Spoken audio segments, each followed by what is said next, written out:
ಬ್ರಹ್ಮಾದಿಭ್ಯೋ ಬ್ರಹ್ಮವಿದ್ಯಾ ಸಂಪ್ರದಾಯಕರ್ತೃಭ್ಯೋ ವಂಶಋಷಿಭ್ಯೋ ಮಹದ್ಭ್ಯೋ ನಮೋ ಗುರುಭ್ಯಃ. ಸರ್ವೋಪಪ್ಲವರಹಿತ ಪ್ರಜ್ಞಾನಘನ ಪ್ರತ್ಯಗರ್ಥೋ ಬ್ರಹ್ಮೈವಾಹಮಸ್ಮಿ.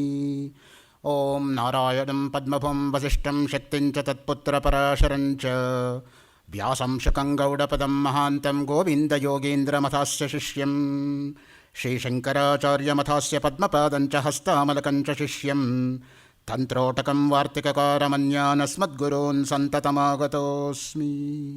ಶ್ರುತಿಸ್ಮೃತಿಪುರಾಣಾನಾಮಾಲಯಂ ಕರುಣಾಲಯಂ ನಮಾಮಿ ಭಗವತ್ಪಾದಶಂಕರಂ ಲೋಕಶಂಕರಂ.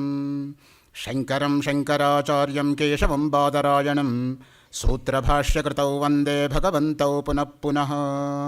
ಈಶ್ವರೋ ಗುರುರಾತ್ಮೇತಿ ಮೂರ್ತಿಭೇದವಿಭಾಗಿನೇ ವ್ಯೋಮವದ್ವ್ಯಾಪ್ತದೇಹಾಯ ದಕ್ಷಿಣಾಮೂರ್ತಯೇ ನಮಃ. ಆಸ್ತಿಕ ಮಹನೀಯರೇ ಮತ್ತು ತಾಯಂದಿರೇ, ಭಗವತ್ಪಾದ ಶಂಕರರ ಸ್ತೋತ್ರ ಸಾಹಿತ್ಯವನ್ನು ಕುರಿತಾದಂತಹ 4 ದಿನಗಳ ಉಪನ್ಯಾಸ ಮಾಲಿಕೆಯನ್ನು ಪ್ರಾಯೋಜಿಸಿರತಕ್ಕಂತಹ ಪ್ರಾಯೋಜಕರಾದಂತಹ ಸನ್ಮಾನ್ಯ ನಾಗರಾಜ್ ಕುಟುಂಬದವರೇ,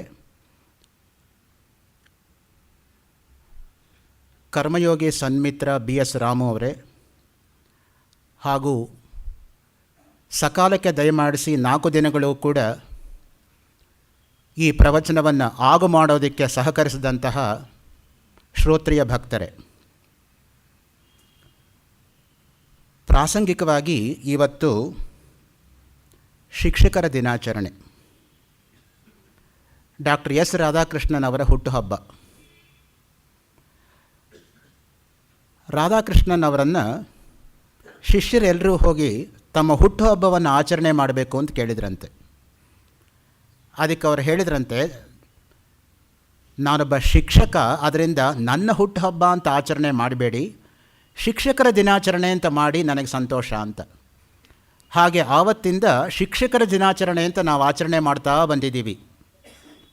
ಈ ಸೆಪ್ಟೆಂಬರ್ 5ನೇ ತಾರೀಖನ್ನು ಇವತ್ತಿಗೆ 126 ವರ್ಷಗಳಾಯಿತು ಡಾಕ್ಟರ್ ರಾಧಾಕೃಷ್ಣನ್ ಅವರು ಜನ್ಮ ಎತ್ತಿ.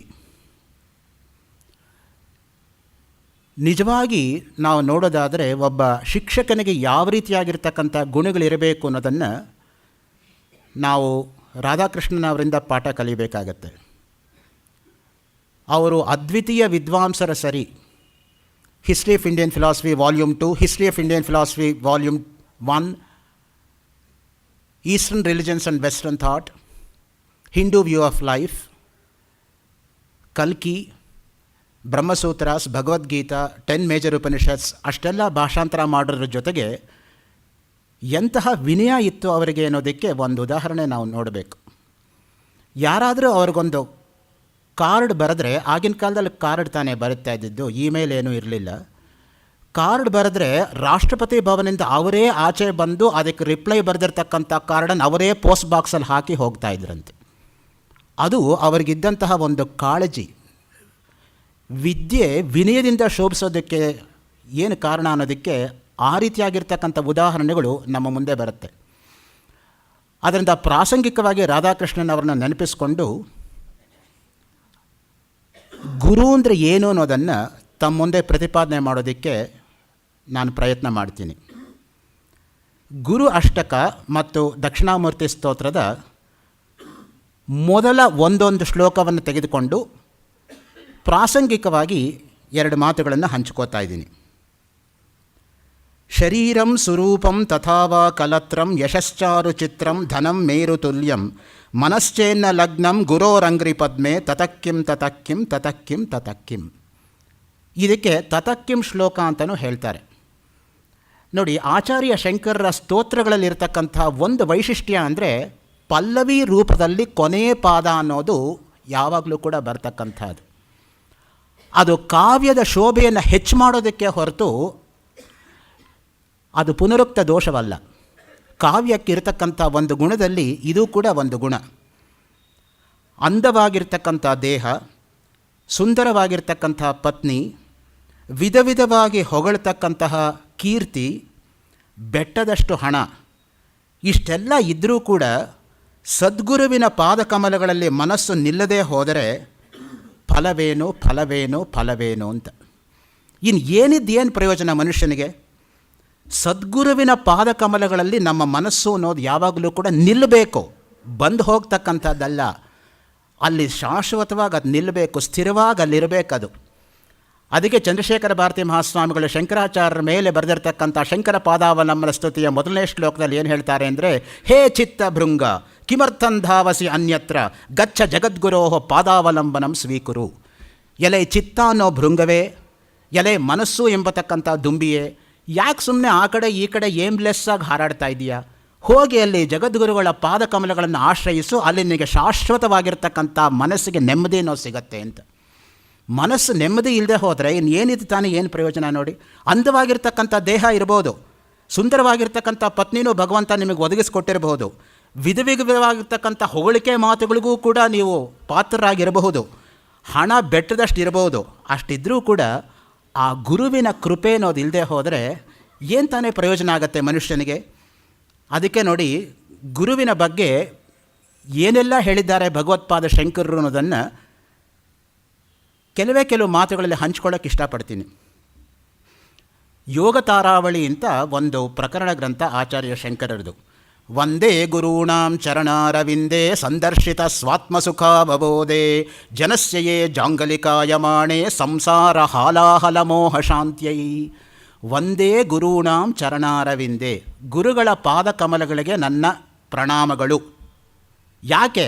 ಸಂದರ್ಶಿತ ಸ್ವಾತ್ಮಸುಖಾವಬೋಧೆ, ನನ್ನ ಆತ್ಮಸುಖವನ್ನು ನನಗೆ ತೋರಿಸ್ಕೊಟ್ಟಂತಹ ಮಹನೀಯರವರು. ಆತ್ಮಸುಖದ ಮುಂದೆ ಇನ್ಯಾವ ಸುಖ ತಾನೇ ಏನು ಪ್ರಯೋಜನಕ್ಕೆ ಬರುತ್ತೆ? ಮಿಕ್ಕೆಲ್ಲವೂ ಕ್ಷಣಿಕ ಸುಖಗಳು, ಮಿಕ್ಕೆಲ್ಲವೂ ಬಂದು ಹೋಗ್ತಕ್ಕಂಥ ಸುಖಗಳು, ಮಿಕ್ಕೆಲ್ಲವೂ ಕೂಡ ತೋರಿಕೆ ಮಾತ್ರದಲ್ಲಿರ್ತಕ್ಕಂಥ ಸುಖಗಳು. ಆದರೆ ಶಾಶ್ವತವಾಗಿ ನಿಲ್ತಕ್ಕಂಥ ಸುಖ ಯಾವುದು ಅಂದರೆ ಅದೇ ಆತ್ಮಸುಖ. ಅದಕ್ಕೇನೆ ನಮಗೆ ಆಗಬೇಕಾಗಿರೋದೇನು? ಆತ್ಮಕ್ರೀಡ ಆತ್ಮರತಿ ಆತ್ಮಜ್ಯೋತಿ. ಅದು ಶ್ರುತಿ ಹೇಳ್ತಕ್ಕಂಥದ್ದು. ನಮ್ಮ ಆತ್ಮದೊಂದಿಗೆ ನಾವು ಕ್ರೀಡಿಸ್ತಾ ಇರಬೇಕು, ನಮ್ಮ ಆತ್ಮನಲ್ಲಿ ನಾವು ಲೀನವಾಗಿರಬೇಕು. ಆ ದೃಷ್ಟಿಯಿಂದಲೇ ತಚ್ಚಿಂತನಂ ತತ್ಕಥನಂ ಅನ್ಯೋನ್ಯಂ ತತ್ ಪ್ರಬೋಧನಂ ಅಂತ ಆ ಮಾತು ಬಂದಿರತಕ್ಕಂಥದ್ದು. ತಚ್ಚಿಂತನಂ, ಆತ್ಮವನ್ನೇ ಚಿಂತಿಸಬೇಕು. ತತ್ಕಥನಂ, ಆತ್ಮ ಬಗ್ಗೆಯೇ ಬೇರೆಯವ್ರ ಜೊತೆ ಹಂಚ್ಕೋಬೇಕು, ಆತ್ಮನಲ್ಲಿಯೇ ಲೀನವಾಗಬೇಕು. ಅದು ನಿಜವಾಗಿರ್ತಕ್ಕಂಥದ್ದು. ಆತ್ಮಾಚ ಬ್ರಹ್ಮ, ಶ್ರುತಿ ಸ್ಪಷ್ಟವಾಗಿ ಹೇಳ್ತಾ ಇದೆ. ಆತ್ಮ ಬೇರೆಯಲ್ಲ, ಬ್ರಹ್ಮ ಬೇರೆಯಲ್ಲ, ಎರಡೂ ಒಂದೇ. ಶಬ್ದಗಳು ಬೇರೆ ಅಷ್ಟೇ ಹೊರತು ಮಿಕ್ಕಿದೇನೂ ಅಲ್ಲ. ಜನಸ್ಯಯೇ ಜಾಂಗಲಿಕಾಯಮಾಣೆ ಸಂಸಾರ ಹಾಲಾಹಲ ಮೋಹ ಶಾಂತ್ಯೈ. ಹುಟ್ಟು ಸಾವುಗಳು ಎಂಬತಕ್ಕಂತಹ ಜಾಲ, ಅದರಿಂದ ಆ ವಿಷಪೂರಿತವಾಗಿರ್ತಕ್ಕಂಥದ್ರಿಂದ ನಮ್ಮನ್ನು ತಪ್ಪಿಸಿರ್ತಕ್ಕಂತಹ ಗುರುಗಳಿಗೆ ಪ್ರಣಾಮಗಳು. ಮಂತ್ರಮೂಲಂ ಗುರೋರ್ವಾಕ್ಯಂ ಧ್ಯಾನಮೂಲಂ ಗುರೋರ್ಮೂರ್ತಿ ಪೂಜಾಮೂಲಂ ಗುರೋಪಾದಂ ಮೋಕ್ಷಮೂಲಂ ಗುರೋ ಕೃಪಾ. ಗುರುಗೀತ ಅಪ್ಪಣೆ ಕೊಡಿಸತ್ತೆ ಅದನ್ನು ನೋಡಿ. ನಮ್ಮಲ್ಲಿ ಗುರು ಅಷ್ಟಕ ಆಗ್ಬೋದು, ಗುರು ಸಂಹಿತೆ ಆಗ್ಬೋದು, ಗುರುಗೀತ ಆಗ್ಬೋದು. ಇದೆಲ್ಲವೂ ಕೂಡ ಗುರುವಿನ ಮಹತ್ವವನ್ನು ಹೇಳೋಕ್ಕೆ ಹೊರಟಿರ್ತಕ್ಕಂತಹ ಮಾತುಗಳು. ಅದರಲ್ಲೂ ಕೂಡ ವ್ಯಾಸಪೂಜೆಯಿಂದ ಆರಂಭಗೊಂಡು ಚಾತುರ್ಮಾಸ್ಯ ಸಮಯದಲ್ಲಿ ಒಂದು ಕಡೆ ಸನ್ಯಾಸಿಗಳಿದ್ದಾಗ ಆ ಸಮಯದಲ್ಲಿ ಪಠಿಸಬೇಕಾಗಿರ್ತಕ್ಕಂಥ ಗ್ರಂಥಗಳಿದು. ಗುರು ಸಂಹಿತೆಯಾಗಲಿ, ಗುರುಗೀತ ಆಗಲಿ ಪ್ರತಿನಿತ್ಯ ಪಾರಾಯಣ ಮಾಡಿದ್ರೆ ಅತ್ಯಧಿಕವಾಗಿರ್ತಕ್ಕಂಥ ಪುಣ್ಯ. ಯಾವಾಗ ಮಾಡಿದರೂ ಪುಣ್ಯ ಉಂಟು, ಆದರೆ ಆ ಸಮಯ ಅತ್ಯಂತ ಪ್ರಶಸ್ತಕರವಾಗಿರ್ತಕ್ಕಂಥದ್ದು. ನಿನ್ನೆ ಮಿತ್ರರಾಗಿರ್ತಕ್ಕಂಥ ರಾಮು ಅವ್ರು ನನ್ನ ಜೊತೆ ಹಂಚ್ಕೋತಾ ಇದ್ದರು, DVG ಅವರ ಕಾಲದಲ್ಲಿ ಯಾವ ರೀತಿ ವ್ಯಾಸಪೂಜೆ ಗೋಖಲೆ ಇನ್ಸ್ಟಿಟ್ಯೂಟಲ್ಲಿ ನಡೀತಾ ಇತ್ತು ಅಂತ. ಎಷ್ಟು ಜನ ಗಣಪಾಠಿಗಳನ್ನು ಕರೆದು ಅವ್ರು ಯಾವ ರೀತಿ ನೋಡ್ಕೋತಾ ಇದ್ರು ಅಂತ. ನಿಜಕ್ಕೂ ಕೂಡ ಆ ವ್ಯಾಸಪೂಜೆ ಅಂದರೆ ಏನು ನಾವು ಮಾಡ್ತಕ್ಕಂಥದ್ದು? ಅದೇ ಗುರುಪೂಜೆ. ಗುರುಪೂಜೆ ಅಂದರೆ ಬೇರೆ ಅಲ್ಲ, ವ್ಯಾಸಪೂಜೆ ಅಂದರೆ ಬೇರೆ ಅಲ್ಲ. ಆ ದೃಷ್ಟಿಯಿಂದ ಮಂತ್ರಮೂಲಂ ಗುರೋರ್ವಾಕ್ಯಂ, ಗುರುವಿಂದ ಬಾಯಿಂದ ಬಂದಿರತಕ್ಕಂಥ ಒಂದೊಂದು ಮಾತು ಮಂತ್ರದ ತರಹ. ಅದು ಮನನಾತ್ ತ್ರಾಯತೆ ಇತಿ ಮಂತ್ರ, ಅದು ಮಂತ್ರ ಶಬ್ದಕ್ಕಿರ್ತಕ್ಕಂಥ ಅರ್ಥ. ಧ್ಯಾನಮೂಲಂ ಗುರೋರ್ ಮೂರ್ತಿ, ಯಾವುದನ್ನು ನಾವು ಧ್ಯಾನ ಮಾಡಬೇಕು? ಗುರುವಿನ ಮೂರ್ತಿಯನ್ನೇ ಯಾವಾಗಲೂ ಧ್ಯಾನ ಮಾಡ್ತಾ ಇರಬೇಕು. ನಿಮಗೆಲ್ಲ ಏಕಲವ್ಯನ ಘಟನೆ ಗೊತ್ತಿದೆ. ದ್ರೋಣಾಚಾರ್ಯರು ಏಕಲವ್ಯನಿಗೆ ವಿದ್ಯೆ ಕಲಿಸಲ್ಲ ಅಂತ ಹೇಳಿದ್ದಕ್ಕೆ ಅವನು ಬಿಟ್ಟನೇನು? ದ್ರೋಣರ ಮೂರ್ತಿಯನ್ನು ಇಟ್ಕೊಂಡು ಅದ್ರ ಮುಂದೆ ಅಭ್ಯಾಸ ಮಾಡಿಬಿಟ್ಟು ಅರ್ಜುನನಿಗಿಂತ ದೊಡ್ಡ ಬಿಲ್ಲುಗಾರನಾದ. ಸೊ ಅದರಿಂದ ಯಾವುದನ್ನು ನಾವು ಧ್ಯಾನಿಸಬೇಕು ಯಾವಾಗಲೂ ಅಂತ ಹೇಳಿದ್ರೆ ಗುರುವಿನ ಮೂರ್ತಿಯನ್ನೇ ನಾವು ಧ್ಯಾನ ಮಾಡಬೇಕಾಗಿರ್ತಕ್ಕಂಥದ್ದು. ಧ್ಯಾನಮೂಲಂ ಗುರೋರ್ಮೂರ್ತಿ ಪೂಜಾಮೂಲಂ ಗುರೋಪಾದಂ, ಯಾವುದನ್ನು ನಾವು ಪೂಜೆ ಮಾಡಬೇಕಾಗಿರ್ತಕ್ಕಂಥದ್ದು? ಗುರುಗಳ ಪಾದಗಳನ್ನು ನಾವು ಪೂಜೆ ಮಾಡಬೇಕಾಗಿರ್ತಕ್ಕಂಥದ್ದು. ಅದಕ್ಕೇ ಪಾದಪೂಜೆ ಎಂಬತಕ್ಕಂಥ ಮಾತು ಬಳಕೆಯಲ್ಲಿರತಕ್ಕಂಥದ್ದು. ಮೋಕ್ಷ ಮೂಲಂ ಗುರೋ ಕೃಪಾ, ಗುರುವಿನ ಕೃಪೆ ಎಂಬತಕ್ಕಂಥದ್ದು ಸಾಕ್ಷಾತ್ ಮೋಕ್ಷವನ್ನೇ ನಮಗೆ ತಂದುಕೊಡುತ್ತೆ ಅನ್ನೋ ದೃಷ್ಟಿಯಿಂದ. ಅದಕ್ಕೆ ಯಾರು ಗುರುಗಳ ಸಂಪೂರ್ಣವಾಗಿರ್ತಕ್ಕಂಥ ಅನುಗ್ರಹಕ್ಕೆ ಪಾತ್ರರಾಗಿರ್ತಾರೋ ಅಂಥವರಿಗೆ ಮೋಕ್ಷ ಎಂಬತಕ್ಕಂಥದ್ದು ಕಟ್ಟಿಟ್ಟ ಬುತ್ತಿ. ಮೌನವ್ಯಾಖ್ಯಾ ಪ್ರಕಟಿತ ಪರಬ್ರಹ್ಮತತ್ವಂ ಯುವಾನಂ ವರ್ಷಿಷ್ಟಾಂತೆ ಅಸಋಷಿಗಣೈ ಆವೃತಂ ಬ್ರಹ್ಮನಿಷ್ಠೈ ಆಚಾರ್ಯೇಂದ್ರಂ ಕರಕಲಿತಚಿನ್ಮುದ್ರಮಾನಂದರೂಪಂ ಸ್ವಾತ್ಮಾರಾಮಂ ಮುದಿತವದನಂ ಸದ್ಗುರುಂತನ್ನಮಾಮಿ. ಸೂತಗೀತ 5ನೇ ಅಧ್ಯಾಯ 49ನೇ ಶ್ಲೋಕ. ಎಂತಹ ಗುರುಗಳಿಗೆ ನಾನು ಪ್ರಣಾಮ ಮಾಡ್ತೀನಿ ಅಂದರೆ ನೋಡಿ, ಮೌನ ವ್ಯಾಖ್ಯಾ. ನಾವು ಬಾಯ್ಬಿಟ್ಟು ಹೇಳಿದ್ರೇ ಅರ್ಥ ಆಗೋದು ಕಷ್ಟ. ಹಾಗಿರುವಾಗ ಮೌನವಾಗಿ ವ್ಯಾಖ್ಯಾನ ಮಾಡಿ ಅದರಿಂದ ಶಿಷ್ಯನಿಗಿರ್ತಕ್ಕಂಥದ್ದೆಲ್ಲ ನಿವಾರಣೆ ಮಾಡೋದು ಅಂದರೆ ಎಂತಹ ಮಟ್ಟದಲ್ಲಿರಬೇಕು ನೋಡಿ. ಅದಕ್ಕೆ ರಮಣರಿಗೆ ಮೌನಿ ಗುರು ಅಂತ ಕರೆಯೋದು.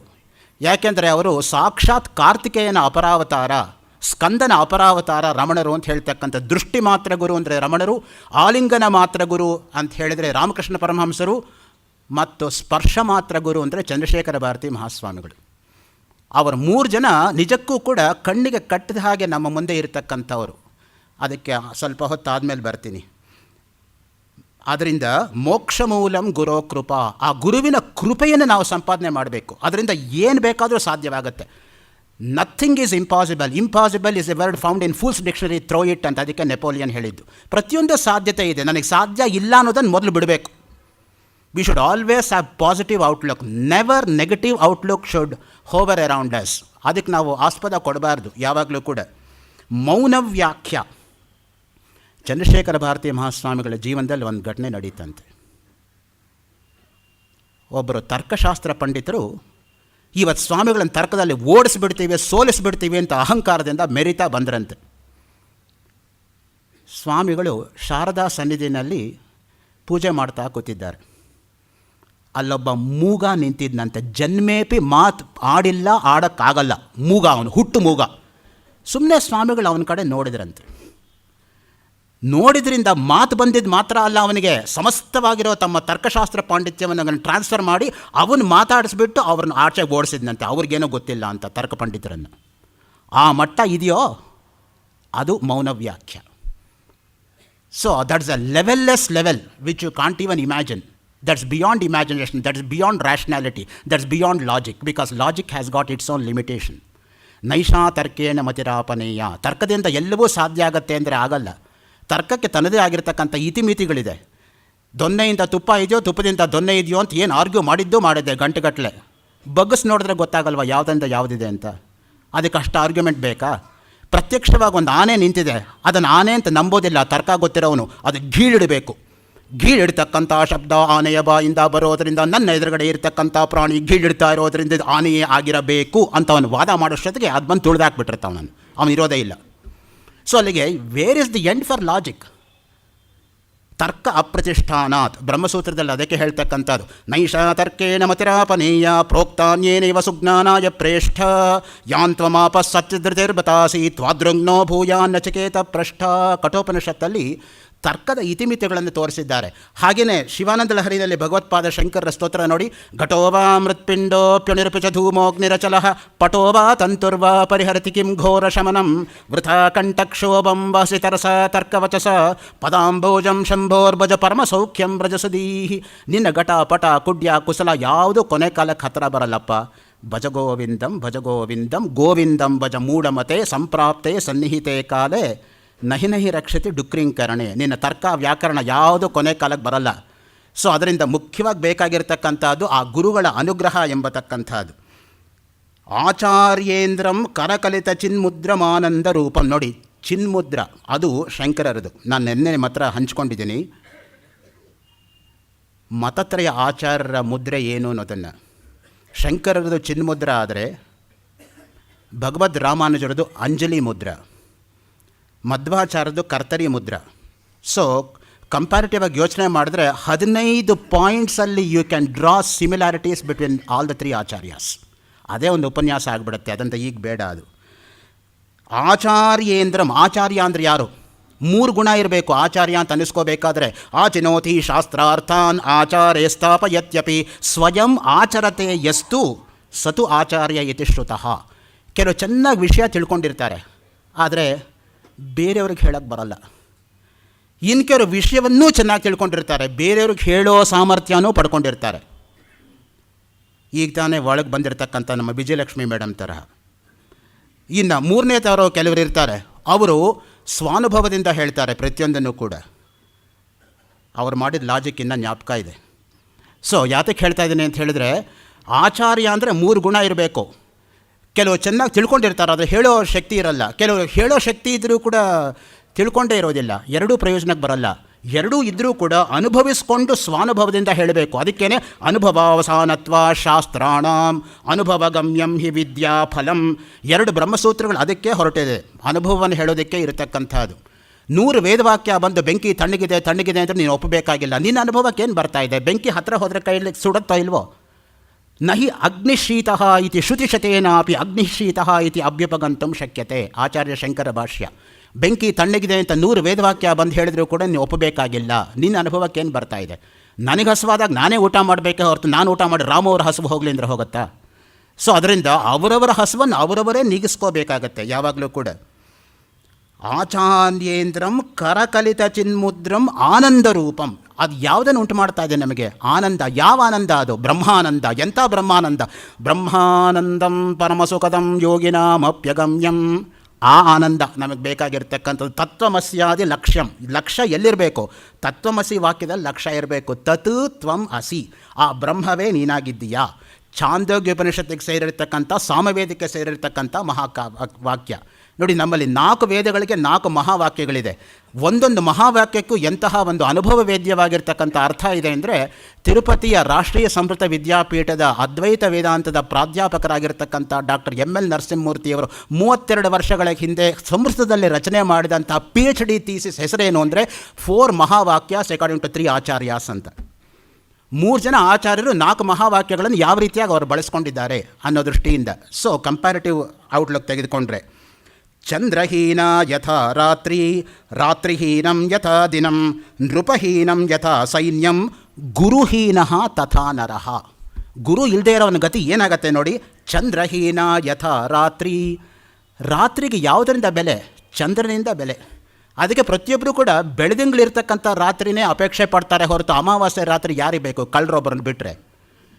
ಕಳ್ಳರಿಗೆ ಅಮಾವಾಸ್ಯೆನೇ ಪ್ರಾಶಸ್ತ್ಯ ಯಾವಾಗಲೂ ಕೂಡ. ಯಾಕೆ ಅಂತ ಹೇಳಿದ್ರೆ, ನಿಮ್ಮಲ್ಲಿ ಎಷ್ಟೋ ಜನಕ್ಕೆ ಗೊತ್ತಿದೆಯೋ ಗೊತ್ತಿಲ್ವೋ ನನಗೆ ಗೊತ್ತಿಲ್ಲ, ಪ್ರತಿಯೊಬ್ಬರೂ ಕೂಡ ತಾಜ್ ಮಹಲ್ನ ಮುಂದೆಯಿಂದ ನೋಡಿ ಬರ್ತಾರೆ ಹೊರತು ಹಿಂದೆಯಿಂದ ಯಾರೂ ನೋಡೋದೇ ಇಲ್ಲ. ಎಷ್ಟು ಚೆನ್ನಾಗಿ ಕಾಣುತ್ತೆ ಗೊತ್ತಾ? ಹುಣ್ಣಿಮೆ ರಾತ್ರಿ ದಿವಸ ಯಮುನಾ ನದಿ ಮೇಲೆ ಬಿದ್ದಿರ್ತಕ್ಕಂಥ ಬೆಳದಿಂಗಳು ತಾಜ್ ಮಹಲ್ಗೆ ಹಿಂದೆಯಿಂದ ರಿಫ್ಲೆಕ್ಟ್ ಆದಾಗ, ಯಾವತ್ತೂ ಕವಿತ್ವ ಬರದೇ ಇರತಕ್ಕಂಥ ನಾನು ಕೂಡ ರಾತ್ರಿ 100 ಶ್ಲೋಕ ಬರೆದುಬಿಟ್ಟೆ ಆ ಬ್ಯಾಕ್ಗ್ರೌಂಡಲ್ಲಿ. ಅಂಥ ಇನ್ಸ್ಪಿರೇಷನ್ ಬರುತ್ತೆ ಅದು ಆ ಜಾಗದಲ್ಲಿ. ಪ್ರತಿಯೊಬ್ಬರು ಆ ತಾಜ್ ವಾ ತಾಜ್ ಅಂದ್ಕೊಂಡು ಮುಂದೆಯಿಂದ ನೋಡ್ತಾರೆ ಹೊರತು ಹಿಂದೆಯಿಂದ ನೋಡಲ್ಲ. It gives a totally different dimension on a moonlit night from the back side of Taj. So ಅದರಿಂದ ಅವರವರು ನೋಡ್ತಕ್ಕಂಥ ದೃಷ್ಟಿಕೋನ ಇರಲಿ.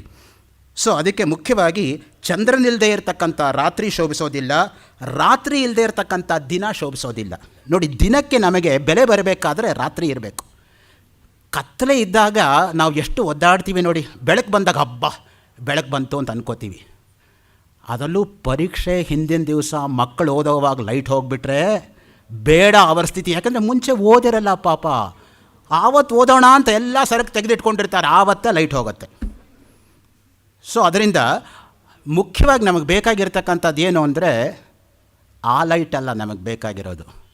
ಒಳಗಡೆ ಇರ್ತಕ್ಕಂಥ ಲೈಟ್ ನೆಟ್ಟಿಗಿದ್ದರೆ, ಹೊರಗಡೆ ಲೈಟ್ ಇದ್ದರೆ ಎಷ್ಟು, ಹೋದರೆ ಎಷ್ಟು. ನ ತತ್ರ ಸೂರ್ಯೋ ಭಾತಿ ನ ಚಂದ್ರ ತಾರಕಂ ನೇಮಾ ವಿದ್ಯುತೋ ಭಾಂತಿ ಕುತೋಯಮಗ್ನಿ ತಮೇವ ಭಾಂತಮನುಭಾತಿ ಸರ್ವಂ ತಸ್ಯ ಭಾಸಾ ಸರ್ವಮಿದಂ ವಿಭಾತಿ. ಆತ್ಮಜ್ಯೋತಿಯಿಂದ ಮಿಕ್ಕೆಲ್ಲ ಜ್ಯೋತಿಗಳು ಪ್ರಕಾಶವಾಗುತ್ತೆ ಹೊರತು ಬಾಹ್ಯ ಜ್ಯೋತಿಯಿಂದ ಏನೂ ಆಗಬೇಕಾಗಿಲ್ಲ ಆತ್ಮಜ್ಯೋತಿಗೆ. ಸೊ ಅದಕ್ಕೇ ಯಾವಾಗಲೂ ಕೂಡ inner power is what is required, not the external power. ಅತಿಥಿ ಎಂಬತಕ್ಕಂಥ ಮಹಾರಾಜ ರಾಜ್ಯಭಾರ ಆಳ್ತಾ ಇದ್ದಾಗ ರಘುವಂಶ ಮಹಾಕಾವ್ಯದಲ್ಲಿ ಕಾಳಿದಾಸ ಚಿತ್ರಣ ಮಾಡಿರೋ ಹಾಗೆ 17ನೇ ಸರ್ಗದಲ್ಲಿ 17ನೇ ರಾಜ ಯಾವ ರೀತಿಯಾಗಿ ಮಾಡ್ದ ಅಂದರೆ 17 ಶ್ಲೋಕಗಳಲ್ಲಿ ಅವನು ವರ್ಣನೆ ಮಾಡ್ತಾನೆ. ಗೂಢಚಾರರು ಬಂದು ಹೇಳ್ತಾರೆ, ಹುಷಾರಾಗಿರೋ ರಾಜ, ಹೊರಗಡೆಯಿಂದ ಶತ್ರುಗಳು ಮುತ್ತಿಗೆ ಹಾಕ್ತಾ ಇದ್ದಾರೆ ನಿನ್ನ ದೇಶದ ಮೇಲೆ ಅಂತ. ಆಗ ಅತಿಥಿ ಹೇಳ್ತಾನೆ, ಯಾರು ಅಂತಃಶತ್ರುಗಳನ್ನು ಗೆದ್ದಿದ್ದಾರೋ ಬಾಹ್ಯ ಶತ್ರುಗಳು ಅವ್ರಿಗೇನು ಮಾಡ್ತಾ ಹೋಗು ಅಂತಾನೆ. ರಾಜನಾಗಿರೋವನು ಆ ಮಟ್ಟದಲ್ಲಿ ಇರಬೇಕು. ಯಾವಾಗಲೂ ಕೂಡ ಅಂತಃಶತ್ರುಗಳನ್ನು ಗೆಲ್ಲೋದು ಅಂದ್ರೇನು? ಕಾಮ, ಕ್ರೋಧ, ಲೋಭ, ಮೋಹ, ಮದ, ಮಾತ್ಸರ್ಯಗಳನ್ನು ತನ್ನ ಹಿಡಿದಲ್ಲಿ ಇಟ್ಕೊಂಡಿರಬೇಕು. ಯಾಕೆ? ಕಾಮಯೇಷ ಕ್ರೋಧಯೇಷ ರಜೋಗುಣ ಸಮುದ್ಭವ, ಭಗವದ್ಗೀತೆ. ರಾಜಸಿಕ ಗುಣಕ್ಕೆ ಅದು ಮಾಡಿರ್ತಕ್ಕಂಥದ್ದು ನೋಡಿ. ಕಾಮ, ಲೋಭ, ಕ್ರೋಧ ತ್ರೀಣಿ ದ್ವಾರಾಣಿ ನರಕಸ್ಯ, ಭಗವದ್ಗೀತೆ. ಸೊ ಅದಕ್ಕೆ ಈ ಮೂರೇ ನರಕಕ್ಕಿರ್ತಕ್ಕಂಥ ಮೂರು ಬಾಗಿಲುಗಳು ಅಂತ. ಅದನ್ನು ನಾವು ಗೆಲ್ಲಬೇಕಾಗಿರ್ತಕ್ಕಂಥದ್ದು. ನೃಪಹೀನಂ ಯಥಾ ಸೈನ್ಯಂ. ನೋಡಿ, ಸೈನ್ಯ ಇಲ್ಲದೆ ಹೋದರೆ ರಾಜ ಏನು ಮಾಡೋಕ್ಕೆ ಸಾಧ್ಯ? ಒಬ್ಬಂಟಿಗನಾಗಿ. ಹಾಗೆಯೇ ಗುರುಹೀನ ತಥಾ ನರಹ. ಗುರು ಇಲ್ಲದೆ ಇರತಕ್ಕಂಥ ಮನುಷ್ಯನ ಪಾಡು ಆ ರೀತಿಯಾಗಿ ಆಗತ್ತೆ ಅಂತ. ಅದಕ್ಕೆ ಭಗವತ್ಪಾದ ಶಂಕರರು ಪ್ರಶ್ನೋತ್ತರ ರತ್ನಮಾಲಿಕೆಯಲ್ಲಿ ಅವರೇ ಪ್ರಶ್ನೆ ಕೇಳ್ಕೊಂಡು ಅವರೇ ಉತ್ತರ ಕೊಡ್ತಾರೆ. ಕೋ ಗುರುಹು. ಗುರು ಅಂದರೆ ಯಾರಪ್ಪ? ಅಧಿಗತ ತತ್ವ ಶಿಷ್ಯಹಿತಾಯ ಉದ್ಯತಃ ಸತತಂ. ಯಾರು ತತ್ವವನ್ನು ಚೆನ್ನಾಗಿ ಅರಿತುಕೊಂಡಿದ್ದಾರೋ, ಅರಿತುಕೊಳ್ಳೋದು ಅಂದ್ರೇನು? ಅನುಭವದಿಂದ ಗಳಿಸ್ಕೊಳ್ಳೋದು ಅಂತ. ಬಾಯಿಂದ ಹೇಳೋದು ಅಂತಲ್ಲ, ಪುಸ್ತಕದಿಂದ ಓದೋದು ಅಂತಲ್ಲ, ಅನುಭವದಿಂದ ಇರತಕ್ಕಂಥದ್ದೇ ಪರಮ ಪ್ರಮಾಣ. ತತ್ವ ಅಂದ್ರೇನು? ಗೌಡಪಾದಾಚಾರ್ಯರು ಮಾಂಡುಕ್ಯ ಕಾರಿಕೆಯ ವೈತತ್ಯ ಪ್ರಕರಣದ ಕೊನೆಯ ಶ್ಲೋಕದಲ್ಲಿ ಲೋಕಕ್ಕೆ ನೀಡಿರ್ತಕ್ಕಂಥ ತತ್ವ. ತತ್ವಮಾಧ್ಯಾತ್ಮಿಕಂ ದೃಷ್ಟ್ವಾ ತತ್ವಂ ದೃಷ್ಟ್ವಾ ತ ಬಾಹ್ಯತಃ ತತ್ವೀಭೂತಃ ತದಾ ರಾಮಃ ತತ್ವಾದ ಪ್ರಚ್ಯುತೋ ಭವೇತ್. ತತ್ವಕ್ಕಿಂತ ಹೊರತಾಗೇನು ಇರೋದೇ ಇಲ್ಲ. ಅದಕ್ಕೆ ಗೌತಮರ ನ್ಯಾಯಸೂತ್ರ ಏನು ಹೇಳುತ್ತೆ? ತತ್ವಜ್ಞಾನಾತ್ ನಿಶ್ರೇಯಸ ಅಧಿಗಮಃ. ನಿಶ್ರೇಯಸ್ ಅಂದರೆ ಬೇರೆಯಲ್ಲ, ಮೋಕ್ಷ ಅಂದರೆ ಬೇರೆಯಲ್ಲ. ತತ್ವಜ್ಞಾನದಿಂದಲೇ ಮೋಕ್ಷ ಅದು ಉಂಟಾಗ್ತಕ್ಕಂಥದ್ದು. ಅದರಿಂದನೇ ಆ ತತ್ವದ ಕಡೆಗೆ ನಾವು ಗಮನ ಇರಬೇಕು ಯಾವಾಗಲೂ. ಕಥೆ ಕಡೆ ಅಲ್ಲ. ಕಥೆ ತತ್ವಕ್ಕೆ ಪೂರಕ ಅಷ್ಟೇ ಹೊರತು ಕಥೆಯೇ ಸಂಪೂರ್ಣ ಅಲ್ಲ. ಶಿಷ್ಯಹಿತಾಯ ಉದ್ಯತ ಸತತಂ. ಶಿಷ್ಯ ಅಂದರೆ ಯಾರು? ತದ್ವಿಜ್ಞಾನಾರ್ಥಂ ಸ ಗುರುಮೇವಾಭಿಗಚ್ಚೇ ಸಮಿತ್ಪಾಣಿ ಶ್ರೋತ್ರಿಯಂ ಬ್ರಹ್ಮನಿಷ್ಠಂ. ಮುಂಡಕೋಪನಿಷತ್ ಹೇಳ್ತಾ ಇದೆ. ತದ್ವಿಜ್ಞಾನಾರ್ಥಂ, ಆ ಆತ್ಮವಸ್ತುವನ್ನು ಅಥವಾ ಬ್ರಹ್ಮವಸ್ತುವನ್ನು ಅರ್ಥಕೊಳ್ಳೋದಕ್ಕೆ ಗುರುಮೇವ ಅಭಿಗಚ್ಚೇತ್. ಗುರುಂ ಇವ ಅಲ್ಲ, ಗುರುಂ ಏವ. ಗುರುವನ್ನೇ ಕುರಿತು ಹೋಗಬೇಕು, ಇನ್ನೆಲ್ಲೂ ನಿಮಗೆ ಸಾಧ್ಯ ಇಲ್ಲ. ಹೆಂಗೆ ಹೋಗಬೇಕು? ಸಮಿತ್ ಪಾಣಿ ಗಚ್ಚೇತ್. ಕೈಯಲ್ಲಿ ಸಮಿತಿಗಳನ್ನು ಹಿಡ್ಕೊಂಡು ಹೋಗಬೇಕು. ಸಮಿದಾಹರಣ ಕ್ರಿಯೆ ಅನ್ನೋದೇ ಒಂದು ಕ್ರಿಯೆ ನಮ್ಮಲ್ಲಿರ್ತಕ್ಕಂಥದ್ದು. ಯಜ್ಞಯಾಗಾದಿಗಳು ಮಾಡೋ ಸಮಯ ಬಹಳ ಕಡಿಮೆ ಆದರೂ ಕೂಡ ಪೂರ್ವಭಾವಿ ಸಿದ್ಧತೆಗಳು ಎಷ್ಟು ಹೊತ್ತು ಬೇಕಾಗುತ್ತೆ ನೋಡಿ. ಈಗ ಇನ್ನೇನು ನಿಮಗೆ ಗೌರಿ ಗಣೇಶ ಹಬ್ಬ ಬಂತು. ಹಬ್ಬ ಆಚರಣೆ ಮಾಡೋದು ಒಂದು ಗಂಟೆಯಲ್ಲಿ ಮುಗಿದೋಗುತ್ತೆ. ಆದರೆ ಅದಕ್ಕೆ ಹೊಂಚ್ಕೊಳ್ಳೋದು ಹಿಂದಿನ ದಿವಸದಿಂದ ಶುರುವಾಗುತ್ತೆ ನೋಡಿ ಪ್ರಿಪ್ರೇಷನ್ನು. ಅದು ಎಷ್ಟು ಹೊತ್ತಾಗತ್ತೆ ನೋಡಿ. ಅದಕ್ಕೆ ಸಮಿದಾಹರಣ ಕ್ರಿಯೆ ಅನ್ನೋದೇ ಒಂದು ಕ್ರಿಯೆ ಯಾವಾಗಲೂ ಕೂಡ. ಯಜ್ಞಯಾದಿಗಳಲ್ಲಿ ಆ ಸಮಿತಿಗಳನ್ನು ಆರಿಸ್ಕೊಂಡು ಬರಬೇಕು. ಅದನ್ನೆಲ್ಲ 21 ಗಂಟೆ ಹಾಕಬೇಕು ಒಂದೊಂದಕ್ಕೆ. ಆ 21 ಸಮರ್ಪಣೆ ಮಾಡಬೇಕು. ಅಗ್ನಯೇ ಸ್ವಾಹ ಅಗ್ನಯ ಇದನ್ನ ಮಮ ಅಂತ ಹೇಳಿಸೋದು ಹೊಟ್ಟಾಗಿರುತ್ತೆ ಯಾವುದೋ ಒಂದು ನಾಲಿಗೆ ಒಳಗೆ. ಯಾಕಂದರೆ 7 ನಾಲಿಗೆ ಇರುತ್ತಲ್ಲ ಅಗ್ನಿಗೆ. ಹಾಗೆ ಗುರುಹು ಪಿತಾ ಗುರುರ್ಮಾತಾ ಗುರುರ್ದೇವೋ ಪರಾಗತಿ ಶಿವೇರುಷ್ಟೇ ಗುರುಸ್ತ್ರಾತ ಗುರೌರುಷ್ಟೇ ನ ಕಶ್ಚನ. ನೋಡಿ, ಶ್ರೀ ವಿದ್ಯಾರ್ಣವ ತಂತ್ರ 2ನೇ ಅಧ್ಯಾಯ 18ನೇ ಶ್ಲೋಕದಲ್ಲಿ ಈ ಮಾತು ಬರುತ್ತೆ. ವಿದ್ಯಾರಣ್ಯರಿಂದ ರಚನೆ ಆಗಿದ್ದು ಅಂತ ನಮಗೆ ತಿಳಿದು ಬರ್ತಕ್ಕಂಥ ಗ್ರಂಥ. ಗುರುಹು ಪಿತಾ, ಗುರುವೇ ತಂದೆ. ಗುರುರ್ಮಾತಾ, ಗುರುವೇ ತಾಯಿ. ಗುರುರ್ದೇವೋ ಪರಾಗತಿ, ಪರಮೋತ್ಕೃಷ್ಟವಾಗಿರ್ತಕ್ಕಂಥ ಗತಿ ಯಾವುದು ಅಂದರೆ ಗುರುವೇ. ಯಾಕೆ? ಶಿವೇರುಷ್ಟೇ ಗುರುಸ್ತ್ರಾತ. ಭಗವಂತನಿಗೆ ನಮ್ಮ ಮೇಲೆ ಕೋಪ ಬಂದರೆ ಗುರು ತಡೆಯಬಲ್ಲ. ಆದರೆ ಗುರೌರುಷ್ಟೇ ನ ಕಶ್ಚನ, ಗುರುಗೇ ಕೋಪ ಬಂದುಬಿಟ್ರೆ ಅಂತಡೆಯಬಲ್ಲದು, ಯಾರೂ ತಟ್ಕೊಳ್ಳೋಕ್ಕಾಗಲ್ಲ. ಅದಕ್ಕೆ ನೋಡಿ, ಎಂತಹ ಒಂದು ಜೀವನ ಕರ್ಣಂದು ಅಂದರೆ ತನ್ನ ಗುರುಗೆ ನಿದ್ರಾಭಂಗ ಆಗಬಾರ್ದು ಅಂತ ತಾನು ಸಹಿಸ್ಕೊಂಡಿದ್ದರೂ ಕೂಡ ನೋವನ್ನು ಪ್ರತಿಯಾಗಿ ಅವನಿಗೆ ಸಿಕ್ಕಿದ್ದೇನು? ಗುರು ಶಾಪ. ಅದರಿಂದ ಏನಾಯಿತು? ಸಕಾಲದಲ್ಲಿ ಅಸ್ತ್ರಗಳು ನಿನಗೆ ಉಪಯೋಗಕ್ಕೆ ಬಾರದೇ ಇರಲಿ ಅಂತ ಶಾಪ ಬಂತು. ಅದಕ್ಕೆ the most tragic character in entire Mahabharata is Karna. ಅನ್ಪ್ಯಾರಲಲ್ಡ್ character. ಆ ತರಹ ಇನ್ನೊಂದು ಪಾತ್ರವೇ ಇಲ್ಲ. ಒಂದು ಘಟನೆ ಬರುತ್ತೆ ಮಹಾಭಾರತದ ಯುದ್ಧದಲ್ಲಿ. ಅರ್ಜುನ ಬಾಣ ಬಿಟ್ಟಾಗ ಕರ್ಣನ ರಥ 200 ಅಡಿ ದೂರ ಹೋಯ್ತಂತೆ. ಕರ್ಣ ಬಾಣ ಬಿಟ್ಟಾಗ ಅರ್ಜುನನ ರಥ 2 ಅಡಿ ಹಿಂದಕ್ಕೆ ಬಂತಂತೆ. ಕೃಷ್ಣ ರಥ ಇಳಿದುಬಿಟ್ಟು ಬಲೆ ಅಂದ್ಬಿಟ್ಟು ಕರ್ಣನ ಭುಜ ತಟ್ಟಿದಂತೆ. ಆಗ ಅರ್ಜುನಿಗೆ ಕೋಪ ಬಂತು. ಏನು ಕೃಷ್ಣ ನೀನು ಮಾಡ್ತಾ ಇರೋದು?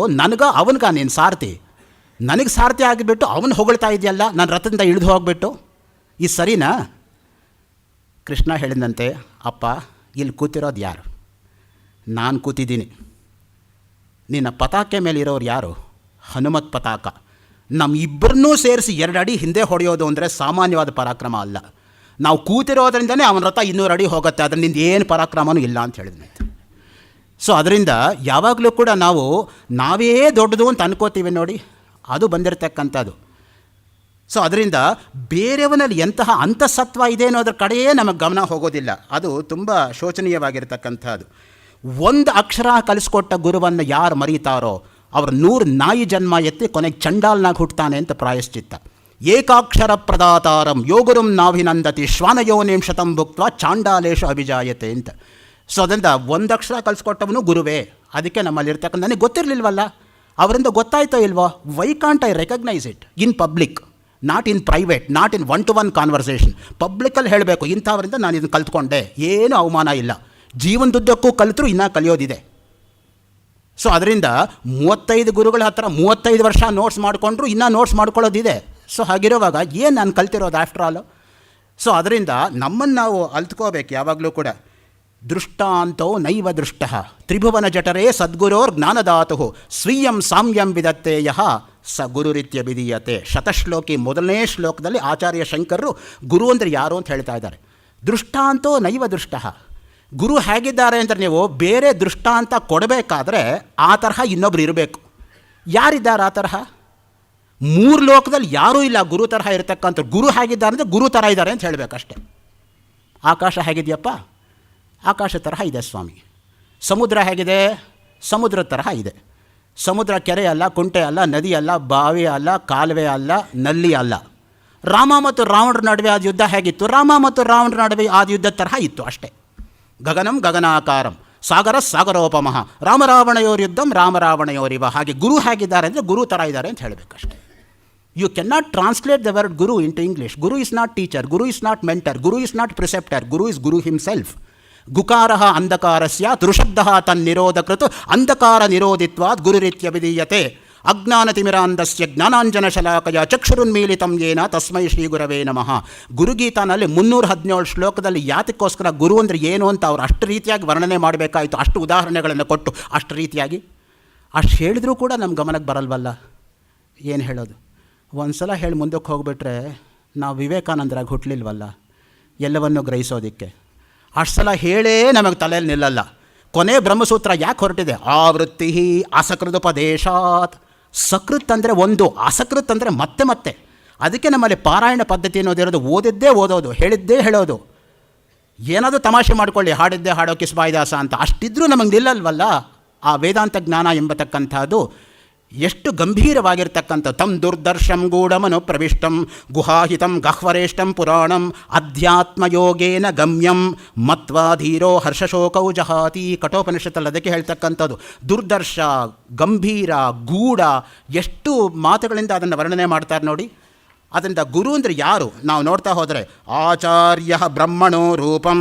ಆಪಸ್ತಂಭ ಧರ್ಮಸೂತ್ರ ಡಿಕ್ಲೇರ್ ಮಾಡ್ತಾ ಇದೆ ಓಪನ್ ಆಗಿ. ಬ್ರಹ್ಮ ಬೇರೆಯಲ್ಲ, ಆಚಾರ್ಯ ಬೇರೆಯಲ್ಲ. ಆಚಾರ್ಯನೇ ಬ್ರಹ್ಮರೂಪ, ಬ್ರಹ್ಮನೇ ಆಚಾರ್ಯ. ಅದರಿಂದ ವಾಲ್ಮೀಕಿ ರಾಮಾಯಣ ಅಯೋಧ್ಯಾಕಾಂಡ 111ನೇ ಸರ್ಗ 2ನೇ ಶ್ಲೋಕ ಏನು ಹೇಳುತ್ತೆ ನೋಡಿ. ಪಿತಾಹ್ಯೇನಂ ಜನಯತಿ. ತಂದೆ ತಾಯಂದಿರು ಫಿಸಿಕಲ್ಲಾಗಿ ನಮಗೆ ದೇಹ ಕೊಟ್ಟಿದ್ದಾರೆ, ಆದರೆ ಪ್ರಜ್ಞಾನ್ ದದಾತಿ ಚ ಆಚಾರ್ಯ. ಪ್ರಜ್ಞೆಯನ್ನು ಕೊಡ್ತಕ್ಕಂಥವನು ಯಾರು? ಅವನೇ ಆಚಾರ್ಯ. ಪ್ರಜ್ಞಾ ಅಂದ್ರೇನು? ಪ್ರಜ್ಞಾ ನವನವೋನ್ಮೇಷಶಾಲಿನಿ ಪ್ರತಿಭಾಮತ ಅಂತ ದಂಡಿ ತನ್ನ ಕಾವ್ಯಾದರ್ಶದಲ್ಲಿ ಡಿಫೈನ್ ಮಾಡ್ತಾನೆ. ನವನವೋನ್ಮೇಷಶಾಲಿನಿ ಪ್ರತಿಭಾ. ಪ್ರತಿಭಾ ಅಂದರೆ ಹೇಗಿರುತ್ತೆ? ಎಸ್ ಕೆ ರಾಮಚಂದ್ರಾಯರು ಒಂದು ಪುಸ್ತಕನೇ ಬರೆದಿದ್ದಾರೆ, ಪ್ರತಿಭೆ ಎಂದರೇನು ಅಷ್ಟೇ ಅದರ ಹೆಸರು. ವಾಟ್ ಈಸ್ ಪ್ರತಿಭಾ ಅನ್ನೋದರ ಬಗ್ಗೆ. ಸೊ ಅದರಿಂದ ನಾವು ನೋಡ್ತಾ ಹೋದರೆ ಗುರು ಅಂದರೆ ಯಾರು? ಆಚಾರ್ಯ ಉಪನಯಮಾನಃ ಬ್ರಹ್ಮಚಾರಿಣಂ ಕುರುತೆ ಗರ್ಭಮಂತಹ. ತೈತರಿಯಾರಣ್ಯಕ. ಗುರುರ್ ಮಾತಾ ಅಂತ ಯಾಕೆ ಹೇಳ್ತಾರೆ ಅಂದರೆ ಇಲ್ಲಿ ಬರುತ್ತೆ ನೋಡಿ ಎಕ್ಸ್ಪ್ಲನೇಷನ್ನು. ಆಚಾರ್ಯ ಉಪನಯಮಾನಃ ಬ್ರಹ್ಮಚಾರಿಣಂ ಕುರುತೆ ಗರ್ಭಮಂತಹ.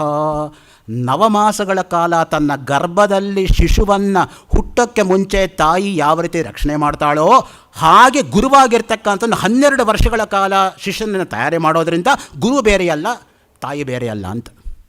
ಇವಳು ನವಮಾಸ ರಕ್ಷಣೆ ಮಾಡಿದ್ಲೋ ಇಲ್ವ ಗರ್ಭದಲ್ಲಿ ಇಟ್ಕೊಂಡು? ಗರ್ಭೋಪನಿಷತ್ತಲ್ಲಿ ಬರುತ್ತೆ ಅದ್ರ ವಿಷಯ ಎಲ್ಲ ಕೂಡ. ಒಬ್ಬರು ಜಿಜ್ಞಾಸುಗಳು ಕೇಳಿದರು ಆಗಲೇ ಬಂದು ನನಗಲ್ಲಿ ಗರ್ಭೋಪನಿಷತ್ತು ಎಲ್ಲಿ ಸಿಗತ್ತೆ ಅಂತ. ಸೊ ಯಾತಕ್ಕೆ ಹೇಳ್ತಾ ಇದ್ದೀನಿ ಅಂದರೆ ಅದು ಅತ್ಯಂತ ಶ್ರೇಷ್ಠವಾಗಿರ್ತಕ್ಕಂಥ ಒಂದು ಉಪನಿಷತ್ತು. ಪೂರ್ವೇಶಾಮಪಿ ಸಗುರು ಕಾಲೇನ ಅನವಚ್ಛೇದಾತ್. ಪತಂಜಲ ಯೋಗಸೂತ್ರದಲ್ಲಿ ಆ ಗುರು ಎಂಬತಕ್ಕಂಥವನು ಯಾವಾಗಲೂ ಕೂಡ ಒಂದೇ ತರಹ ಇದ್ದ ಅನ್ನೋದಕ್ಕೆ ನಮಗೆ ಪುರಾವೆ ದೊರೆಯುತ್ತೆ. ಬ್ರಹ್ಮಾಂಡ ಪುರಾಣ ದತ್ತಾತ್ರೇಯ ಮಹಾತ್ಮ್ಯದಲ್ಲಿ ನೋಡಿ, ಗುರುತರಂ ಗಮ್ಯಂ ಗುರುಗಮ್ಯಂ ಗುಣಾಕರಂ ವಂದೇ ಗುರುತ್ತಮಂ ದೇವಂ ದೇವವಂದ್ಯ ಪದಾಂಬುಜಂ. ಗುರುವು ಗುರುತರವು ಗಮ್ಯವು ಗುರುಗಮ್ಯವು ಗುಣಾಕರವು ಗುರೂಪಮವು ದಿವ್ಯ ಸ್ವರೂಪವು ದೇವತೆಗಳಿಂದ ವಂದಿಸಲ್ಪಡತಕ್ಕಂಥ ಪಾದ ಪದ್ಮಗಳಿಂದ ಬೆಳಗುವ ಗುರುಧಾಮಕ್ಕೆ ವಂದನೆಗಳು. ಯಾವ ಗುರುಧಾಮ ಅಂದರೆ ಅದು ಇನ್ಯಾವುದು ಧಾಮ ಅಲ್ಲ. ಧಾಮ ಅಂದರೆ ಮನೆ ಅಂದರೆ ಟ್ರೆಷರ್ ಹೌಸ್. ಆ ತರಹ ನಾವು ಇಟ್ಕೊಂಡಾಗ ಗುರುವು ಗುರುತರವು, ಗುರು ಅನ್ನೋದ್ರೇನು ಭಾರ ಅಂತಲೂ ಒಂದು ಅರ್ಥ ಇದೆ ಗುರು ಅನ್ನೋದಕ್ಕೆ. ಆಕರ್ಷಣೆ ಅಂತ ಒಂದು ಅರ್ಥ ಇದೆ. ಗುರುತ್ವಾಕರ್ಷಣ ಶಕ್ತಿ ಅನ್ನೋ ತರಹ ಗುರುವಾಗಿರೋನು ಶಿಷ್ಯನ ತನ್ನ ಕಡೆ ಆಕರ್ಷಿಸ್ಕೋಬೇಕು. ಆವಾಗಲೇ ಗುರು ಅನ್ನೋ ಶಬ್ದಕ್ಕೆ ಬೆಲೆ ಬರೋದು. ರಂಗಪ್ರಿಯ ಸ್ವಾಮಿಗಳು ತಮಾಷೆಗೆ ಒಂದು ಮಾತು ಹೇಳ್ತಾ ಇದ್ರು ಕ್ಲಾಸಲ್ಲಿ, ಗುರು ಅಂದರೆ ಭಾರ ಅಂತಲೂ ಒಂದು ಅರ್ಥ ಇದೆಯಪ್ಪ. ಈಗಿನ ಕಾಲ ಜಗದ್ಗುರು ಅಂದರೆ ಯಾರು ಗೊತ್ತಾ? ಜಗತ್ತಿಗೆ ಭಾರವಾಗಿ ಜಗತ್ತು ಮೇಲೆ ಕೂತಿರೋರು ಜಗದ್ಗುರುಗಳು ಅಂತ. ಯಾಕೋ ನೋಡಿದ್ರೆ ಹಾಗೆ ಕಾಣ್ತಾ ಇದೆ ಈಗಿನ ಕಾಲದಲ್ಲಿ. ಯಾವ ಗುರು ನೋಡಿದ್ರೂ ಕೂಡ ಎರಡನೇ ದಿನ ಇನ್ನೇನೇನೇನೋ ರಿಪೋರ್ಟ್ಸ್ ಬರುತ್ತೆ ಅವ್ರ ಬಗ್ಗೆ. ಸೊ ಅದರಿಂದ ನಾವು ಯಾರನ್ನು ನೆಚ್ಕೊಂಡು ಅವರೇ ಗುರು ಅಂತ ವರ್ಷಾನುಗಟ್ಟಲೆ ಬೋಧನೆ ಮಾಡ್ತಾಯಿದ್ವು, ಅವ್ರ ಬಗ್ಗೆ ಈ ರೀತಿ ಘಟನೆಗಳು ಬಂದಾಗ ಏನಪ್ಪ ಅಂತ ನಮಗೆ ಆಶ್ಚರ್ಯ ಆಗುತ್ತೆ ನೋಡಿ. ಅದಕ್ಕೇ ಸರ್ವವೇದಾಂತ ಸಿದ್ಧಾಂತ ಸಾರ ಸಂಗ್ರಹದಲ್ಲಿ ಆಚಾರ್ಯ ಶಂಕರರು ಅಪ್ಪಣೆ ಕೊಡ್ತಾರೆ, ಜನ್ಮ ಅನೇಕ ಶತೈಹಿ ಸದಾದರ ಯುಜ ಭಕ್ತ್ಯಾ ಸಮಾರಾಧಿತಃ ಭಕ್ತೈಃ ವೈದಿಕ ಲಕ್ಷಣೇನ ವಿಧಿನಾ ಸಂತುಷ್ಟಃ ಈಶಃ ಸ್ವಯಂ ಸಾಕ್ಷಾತ್ ಶ್ರೀ ಗುರು ರೂಪಂ ಏತ್ಯ ಕೃಪಯಾ ದೃಗ್ಗೋಚರಃ ಸನ್ ಪ್ರಭು ತತ್ವಂ ಸಾಧು ನಿಬೋಧ್ಯ ತಾರಯತಿ ತಾನ್ ಸಂಸಾರ ದುಃಖಾರ್ಣವಾತ್. ಒಂದು ಶ್ಲೋಕ ಸಾಕು ಗುರು ಅಂದರೆ ಏನು ಅನ್ನೋದಕ್ಕೆ. ಜನ್ಮ ಅನೇಕ ಶತೈಹಿ, ಎಷ್ಟೋ ನೂರಾರು ಜನ್ಮಗಳ ನಂತರ ಸದಾದರಯುಜ ಭಕ್ತ್ಯಾ ಸಮಾರಾಧಿತಃ, ಅತ್ಯಂತ ಭಕ್ತಿಯಿಂದ ಭಗವಂತನನ್ನು ಆರಾಧನೆ ಮಾಡಿದ ಬಳಿಕ ಭಕ್ತೈಹಿ ವೈದಿಕ ಲಕ್ಷಣೇನ ವಿಧಿನ, ವೇದದಲ್ಲಿ ಯಾವ ರೀತಿಯಾಗಿರ್ತಕ್ಕಂಥ ಲಕ್ಷಣ ಹೇಳಿದ್ದಾರೋ ಆ ರೀತಿಯಾಗಿ. ಅದಕ್ಕೆ ವೇದೋ ನಿತ್ಯಮಧೀಯತಾಂ ತದುದಿತಂ ಕರ್ಮಸ್ವನುಷ್ಠೀಯತಾಂ ತೇನೇಶಸ್ಯ ವಿಧೀಯತಾಂ ಅಪಚಿತಿ ಕಾಮ್ಯೇ ಮತಿಸ್ತ್ಯಜ್ಯತಾಂ ಪಾಪೋಗ ಪರಿಧೂಯತಾಂ ಭವಸುಖೇ ದೋಷೋನುಸಂಧೀಯತಾಂ ಆತ್ಮೇಚ್ಛಾ ವಿನಿಗಮ್ಯತಾಂ ನಿಜಗೃಹ ತೂರ್ಣಂ ವಿನಿರ್ಗಮ್ಯತಾಂ. ಸೋಪಾನ ಪಂಚಕದ ಮೊದಲನೇ ಶ್ಲೋಕದಲ್ಲಿ ಆಚಾರ್ಯ ಶಂಕರ್ ಅದಕ್ಕೆ ಆ ಮಾತು ಹೇಳಿರ್ತಕ್ಕಂಥದ್ದು. ವೇದ ಶಿವಃ ಶಿವೋ ವೇದ ವೇದಾಧ್ಯಾಯೀ ಸದಾಶಿವ ತಸ್ಮಾತ್ ಸರ್ವ ಪ್ರಯತ್ನೇನ ವೇದಮೇವ ಸದಾ ಜಪೇತ್. ವೇದ ಅಂದರೆ ಶಿವ, ಶಿವ ಅಂದರೆ ವೇದ. ಅದಕ್ಕೆ ವೇದಾಧ್ಯಯನ ಸಂಪನ್ನರು ಸಾಕ್ಷಾತ್ ಪರಮೇಶ್ವರನ ಸ್ವರೂಪ ಅಂತ. ಘನಪಾಠಿಗಳು ಅಂದರೆ ಏನು ಸಾಮಾನ್ಯನ? ಎಷ್ಟು ಒದ್ದಾಡಿರ್ಬೇಕು ಅವರು ಒಂದು ವೇದವನ್ನು ರಕ್ಷಣೆ ಮಾಡ್ಕೊಳ್ಳೋದಕ್ಕೆ. ಘನಪಾಠಿ ಅಂದರೆ ರೀಸೆಂಟ್ ಸೆನ್ಸಸ್ ಹೇಳುತ್ತೆ 84 ಜನ ಘನಪಾಠಿಗಳು ಸಮಗ್ರ ಭಾರತದಲ್ಲಿದ್ದಾರೆ ಅಂತ. ಇವ್ರ ತಲೆ ಉರುಳೋಗ್ಬಿಟ್ರೆ ಗತಿ ಏನು? ಆಮೇಲೆ ಟೇಪ್ ರೆಕಾರ್ಡ್ರಲ್ಲೇ ಕೇಳ್ಕೋಬೇಕು ನಾವಷ್ಟೇ. ಈಗಿನ ಕಾಲದಲ್ಲೇ ವೇದ ಅಂದರೆ ಎದುರುಗಡೆ ಮನೆ ವೇದಾನೋ, ಪಕ್ಕದ ಮನೆ ವೇದಾನೋ, ಅಥವಾ ವೇದಾವತಿ ಅಂತ ಹೆಸರು ಇಟ್ಕೊಂಡು ವೇದ ಬಾಮ್ಮ ಇಲ್ಲಿ ಅಂತ ಕರಿತೀವಲ್ಲ ಆ ಥರನೋ ಅಂತ ಅನಿಸ್ಬಿಡುತ್ತೆ. ಹಾಗಿರುವಾಗ ಏನು ಗತಿ ನಿಜವಾದಂಥ ಅರ್ಥದಲ್ಲಿ? ಭಕ್ತೈ ವೈದಿಕ ಲಕ್ಷಣೇನ ವಿದುಷಃ ಸಂತುಷ್ಟ ಈಶ ಸ್ವಯಂ. ಈಶಾ ಅಂದ್ರೇನು? ಈಶಾವಾಸ್ಯಮಿದಂ ಸರ್ವಂ ಯತ್ಕಿಂಚ ಜಗತ್ಯಾಂ ಜಗತ್ ತೇನ ತ್ಯಕ್ತೇನ ಭುಂಜೀತಃ ಮಾಗೃದ ಕಸ್ಯ ಸ್ವಿದ್ದನಂ. ತ್ಯಾಗದಿಂದ ಭೋಗವೇ ಹೊರತು ಭೋಗದಿಂದ ಭೋಗವಲ್ಲ. ಯಾವಾಗಲೂ ಕೂಡ ತ್ಯಾಗೇ ನೈಕೆ ಅಮೃತತ್ವಮಾನಶು. ಸ್ಪಷ್ಟವಾಗಿ ಶ್ರುತಿ ಹೇಳ್ತಾ ಇದೆ, ನ ಕರ್ಮಣ ನ ಪ್ರಜಯ ಧನೇನ ತ್ಯಾಗೇ ನೈಕೆ ಅಮೃತತ್ವಮಾನಶು. ಸನ್ಯಾಸಿಗಳು ಬಂದಾಗ ಆ ಮಂತ್ರವನ್ನು ಹೇಳ್ಕೊಂಡು ಅವ್ರನ್ನ ಬರಮಾಡ್ಕೋಬೇಕು ಪೂರ್ಣ ಕುಂಭ ಸ್ವಾಗತದೊಂದಿಗೆ ಅಂತ ನಮ್ಮಲ್ಲಿರೋದು ಪರಂಪರೆ ಅದು. ಸಾಕ್ಷಾ ಶ್ರೀ ಗುರು ರೂಪಮೇತ್ಯ ಕೃಪಯ, ಆ ಪದ ತುಂಬ ಮುಖ್ಯ. ಕೃಪೆಯಿಂದ, ಶಿಷ್ಯ ಕಾಳಜಿಯಿಂದ, ಶಿಷ್ಯ ಅನುಕಂಪೆಯಿಂದ, ಶಿಷ್ಯ ವಾತ್ಸಲ್ಯದಿಂದ, ಶಿಷ್ಯ ಸ್ನೇಹದಿಂದ ದೃಗ್ಗೋಚರ ಸನ್ ಪ್ರಭು ತಾನು ತನ್ನ ದರ್ಶನವನ್ನು ಕೊಡ್ತಾನೆ. ತತ್ವಂ ಸಾಧು ನಿಬೋಧ್ಯ, ಸರಿಯಾದಂಥ ಅರ್ಥದಲ್ಲಿ ತತ್ವವನ್ನು ನಿರೂಪಣೆ ಮಾಡಿ ತಾರಯತಿ ತಾನ್, ಅವನನ್ನು ದಾಟಿಸ್ತಾನೆ ಕೈ ಹಿಡಿದು. ಹೇಗೆ? ಸಂಸಾರ ದುಃಖಾರ್ಣವಾತ್, ಸಂಸಾರ ಎಂಬತಕ್ಕಂಥ ಅರ್ಣವದಿಂದ ಅವನನ್ನು ಆಚೆಗೆ ಪಾರು ಮಾಡ್ತಾನೆ ಅನ್ನೋ ದೃಷ್ಟಿಯಿಂದ ಗುರು ಎಂಬತಕ್ಕಂಥ ಮಾತಿಗೆ ಅಂತಹ ಒಂದು ಪರಮೋತ್ಕೃಷ್ಟವಾಗಿರ್ತಕ್ಕಂಥ ಮಾತಿದೆ. ಗುರುನಿಂದ ಅಧೋಗತಿ. ಬಾಣ ಕಾದಂಬರಿಯಲ್ಲಿ ಹೇಳ್ತಾನೆ, ಗುರುವಿನ ನಿಂದೆಯನ್ನು ಯಾರು ಮಾಡ್ತಾರೋ ಅವರಿಗೆ ಅಧೋಗತಿಯೇ ಗ್ಯಾರಂಟಿ. ಆ ದೃಷ್ಟಿಯಿಂದ ಗುರುವಿಗೆ ನಾವು ಇಷ್ಟು ಪ್ರಾಮುಖ್ಯತೆಯನ್ನು ಕೊಟ್ಟ ಬಳಿಕ ಇಂತಹ ಗುರು ಯಾರಪ್ಪ ಲೋಕದಲ್ಲಿ ಅಂತ ಹೇಳಿದ್ರೆ ಅವನೇ ದಕ್ಷಿಣಾಮೂರ್ತಿ. ವಿಶ್ವಂದರ್ಪಣ ದೃಶ್ಯಮಾನ ನಗರೀ ತುಲ್ಯಂ ನಿಜಾಂತರ್ಗತಂ ಪಶ್ಯನ್ನಾತ್ಮನಿ ಮಾಯೆಯ ಬಹಿರಿವೋದ್ಭೂತಂ ಯಥಾ ನಿದ್ರಯ ಯಸ್ಸಾಕ್ಷಾತ್ ಕುರುತೆ ಪ್ರಬೋಧ ಸಮಯೇ ಸ್ವಾತ್ಮಾನಮೇವಾದ್ವಯಂ ತಸ್ಮೈ ಶ್ರೀ ಗುರುಮೂರ್ತಯೇ ನಮ ಇದಂ ಶ್ರೀ ದಕ್ಷಿಣಾಮೂರ್ತಯೇ. ದಕ್ಷಿಣಾಮೂರ್ತಿ ಅಂದರೆ ಯಾರು? ವಿಶ್ವಂ ದರ್ಪಣ ದೃಶ್ಯಮಾನ ನಗರಿ, ಕನ್ನಡಿಯಲ್ಲಿ ಕಾಣುವ ನಗರದಂತೆ ಪ್ರಪಂಚವು ಆತ್ಮನಲ್ಲಿಯೇ ಅಡಗಿಕೊಂಡಿದ್ದರೂ ಕೂಡ ತೋರಿಕೆ ಅದು. ವಿಶ್ವ ಯಾವತ್ತೂ ಕೂಡ ಸತ್ಯ ಆಗೋಕ್ಕೆ ಸಾಧ್ಯ ಇಲ್ಲ. ಯಾಕೆ ಅಂತ ಹೇಳಿದರೆ ಯಾವುದು ತೋರತ್ತೋ ಅದು ಇರೋದಲ್ಲ, ಯಾವುದು ಇರುತ್ತೋ ಅದು ಯಾವಾಗಲೂ ಒಂದೇ ತರಹ ಇರುತ್ತೆ. ಅದಕ್ಕೆ ಅವ್ರು ಹಾಗೆ ತೋರ್ತಾರೆ ಅಂದರೆ ಡೇಂಜರಸ್ ಸ್ಟೇಟ್ಮೆಂಟು. ನೆಕ್ಸ್ಟ್ ಮಿನಿಟ್ ಇನ್ನೊಂದು ತರಹ ತೋರ್ತಾರೆ ಅನ್ನೋ ಅರ್ಥ ಬರುತ್ತೆ. He's a chameleon, he's a turncoat ಅನ್ನೋ ಅರ್ಥ ಬರುತ್ತೆ. ಅವ್ರು ಹಾಗಿದ್ದಾರೆ ಅಂದರೆ ಒಳ್ಳೆ ಮಾತು, ಯಾವಾಗಲೂ ಹಾಗೇ ಇರ್ತಾರೆ ಅನ್ನೋ ಮಾತು ಬರುತ್ತೆ. ಸೊ ಈ ವಿಶ್ವ ಅನ್ನೋದು ಏನಾಗ್ತಾ ಇದೆ, ಬರೀ ತೋರಿಕೆ ಅದು. ಹೇಗೆ ಪ್ರಪಂಚ ಅನ್ನೋದು ಮಿಥ್ಯ ಅಂದರೆ ಸತ್ಯಂ ಜ್ಞಾನಂ ಅನಂತಂ ಬ್ರಹ್ಮ ಅನ್ನೋ ಶ್ರುತಿವಾಕ್ಯದ ಮೇಲೆ ಆಚಾರ್ಯ ಶಂಕರ ಭಾಷ್ಯ ನೀವು ತೆಗೆದು ನೋಡಿ. ಅವರ 16ನೇ ವಯಸ್ಸಲ್ಲಿ ಪ್ರಸನ್ನ ಗಂಭೀರ ಶೈಲಿಯಲ್ಲಿ ಏನು ಅನುಗ್ರಹಿಸಿದ್ದಾರೆ ಅನ್ನೋದಕ್ಕೆ. ಮೃಗತೃಷ್ಣಾಂಬಸಿ ಸ್ನಾತಃ ಖಪುಷ್ಪಕೃತಶೇಖರ ಯೇಷ ವಂದ್ಯಾಸುತೋ ಯಾತಿ ಶಶಶೃಂಗಧನುರ್ಧರಃ.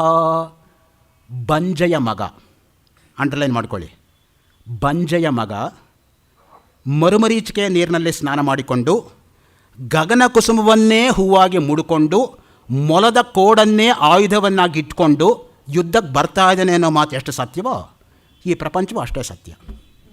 ಬಂಜೆ ಅಂದ್ರೇ ಮಗ ಇಲ್ಲ, ಬರೀ ಒಂದು ಸುಳ್ಳಲ್ಲ, ಸುಳ್ಳು ಟು ದ ಪವರ್ ಆಫ್ 4 ಅದು, ಎಲ್ಲ ಸುಳ್ಳೆ.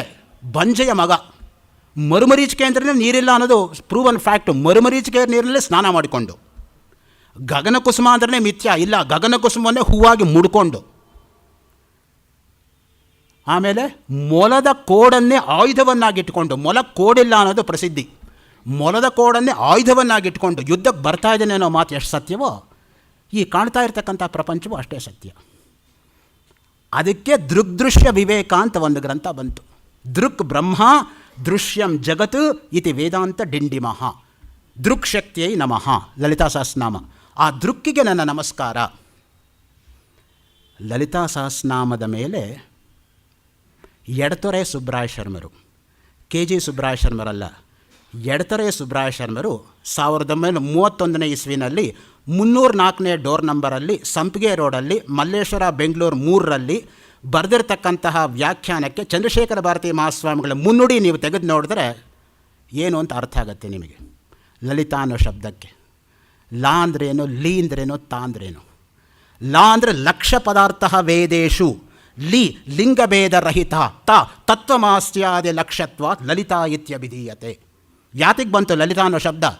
ಲಾ ಅಂದರೆ ಲಕ್ಷ ಪದಾರ್ಥ ವೇದೇಶು, ವೇದಗಳಲ್ಲೇ ಲಕ್ಷ ಪದಾರ್ಥವನ್ನು ಇಟ್ಕೊಂಡು, ಲಿ ಲಿಂಗಭೇದ ರಹಿತವಾಗಿ, ಗಂಡಸಾಗಲಿ ಹೆಂಗಸಾಗಲಿ ಯಾರಾದರೂ ಆಗ್ಬೋದು, ಲಿಂಗಭೇದ ರಹಿತವಾಗಿ, ತ ತತ್ವಮಸ್ಯಾದಿ ಲಕ್ಷತ್ವಾತ್, ತತ್ವಮಸಿಯಲ್ಲಿ ಯಾರು ಲಕ್ಷ್ಯವನ್ನಾಗಿಟ್ಕೊಂಡಿದ್ದಾರೋ ಅಂತಹ ದೇವಿಗೆ ಲಲಿತಾ ಅಂತ ಹೆಸರು.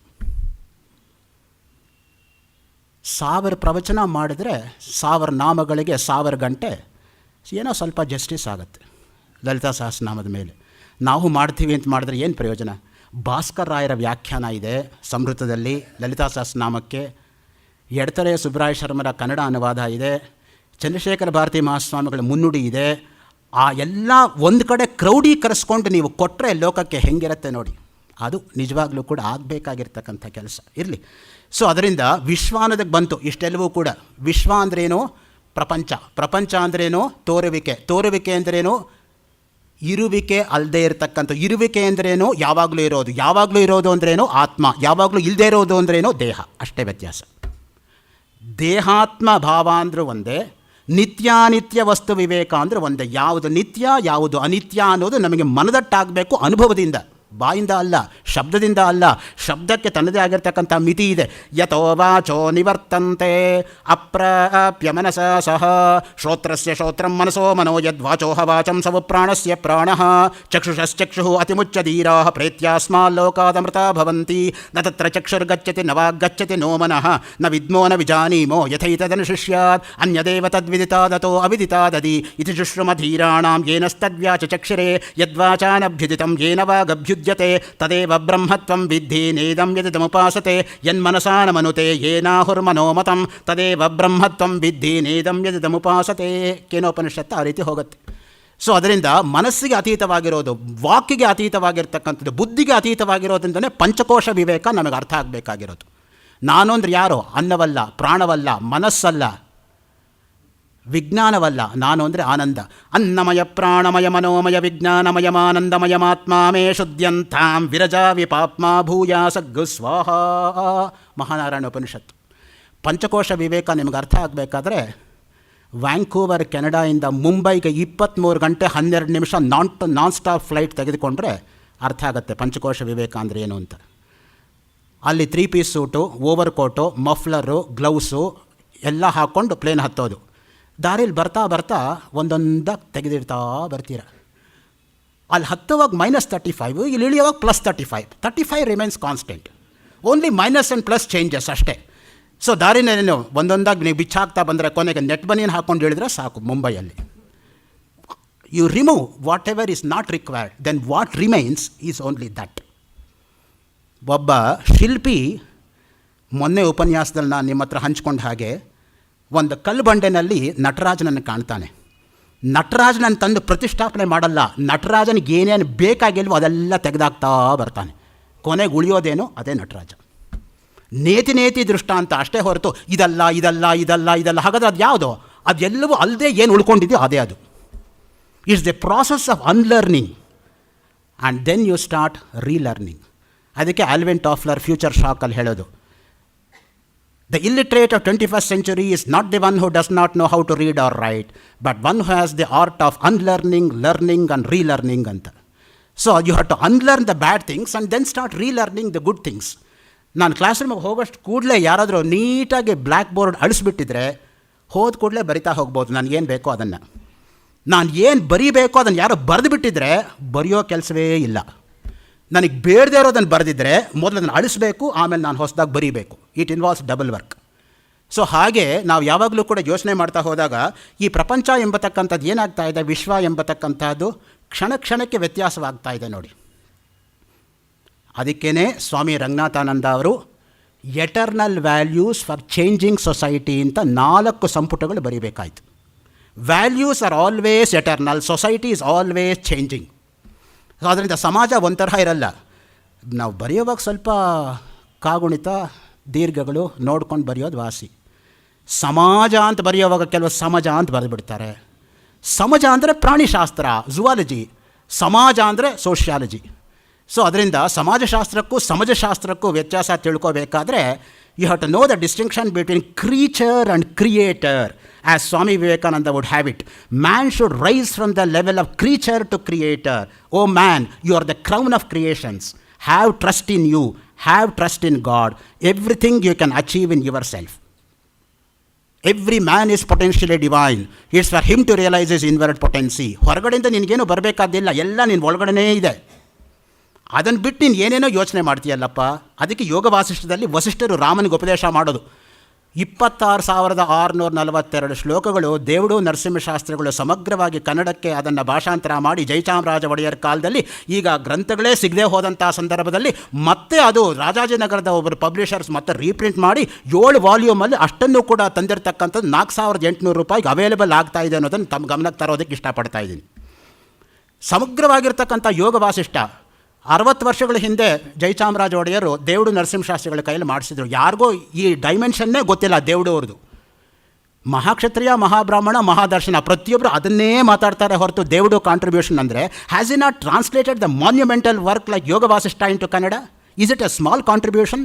26,000 ಶ್ಲೋಕ ಕನ್ನಡಕ್ಕೆ ಅನುವಾದ ಮಾಡಬೇಕು ಅಂದಿನ ಹುಡುಗಾಟ ಆಯಿತಾ? ರಾಮಾಯಣಕ್ಕಿಂತ ದೊಡ್ಡ ಗ್ರಂಥ ಅದು ಯೋಗ ವಾಸಿಷ್ಠ.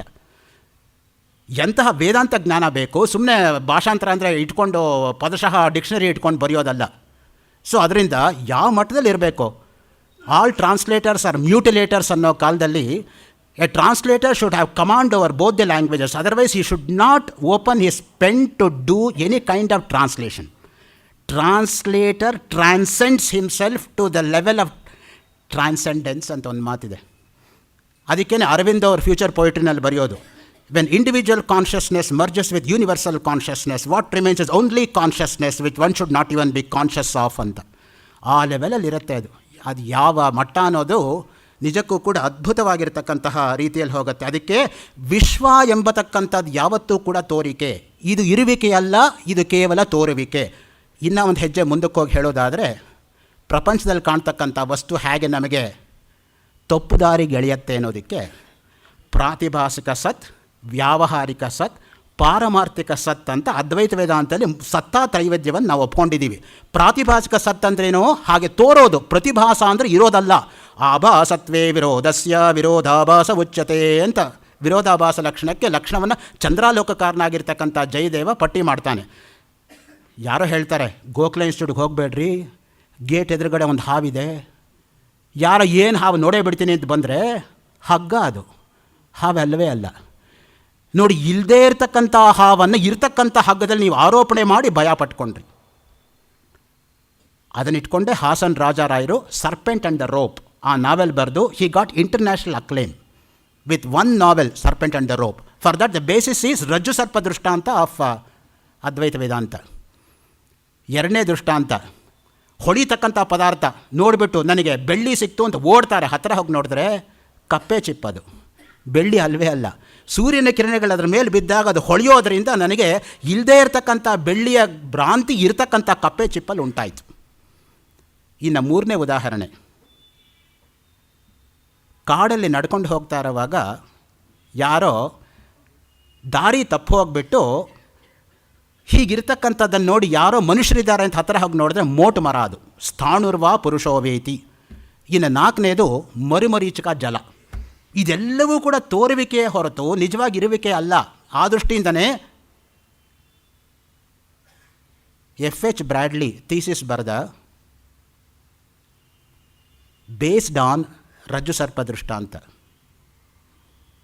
ಆ ದೃಷ್ಟಿಯಿಂದ ಎಷ್ಟು ರೀತಿಯಾಗಿ ನಮ್ಮ ಒಂದು ಫಿಲಾಸಫಿ ಪಾಶ್ಚಾತ್ಯರ ಮೇಲೆ ಪ್ರಭಾವ ಬೀರಿದೆ ಅನ್ನೋದಕ್ಕೆ ನಿಮಗೆ ಒಂದೇ ಒಂದು ಉದಾಹರಣೆ ಕೊಡಬೇಕಾದ್ರೆ, ಕಠೋಪನಿಷತ್ತಲ್ಲಿ ಒಂದು ಮಾತು ಬರುತ್ತೆ, ಕ್ಷುರಸ್ಯ ಧಾರ ನಿಶಿತಾ ದುರಸ್ತೆಯ ದುರ್ಗಂ ಪತಸ್ತತ್ ಕವಯೋ ವದಂತಿ. ಕ್ಷುರಸ್ಯ ಧಾರ ಅನ್ನೋದಕ್ಕೆ ರೇಸರ್ಸ್ ಎಡ್ಜ್ ಅಂತ ಸಾಮರ್ಸೆಟ್ ಮಾಮ್ ಒಂದು ಪೊಯಮ್ ಬರೆದಿಯಾನೆ.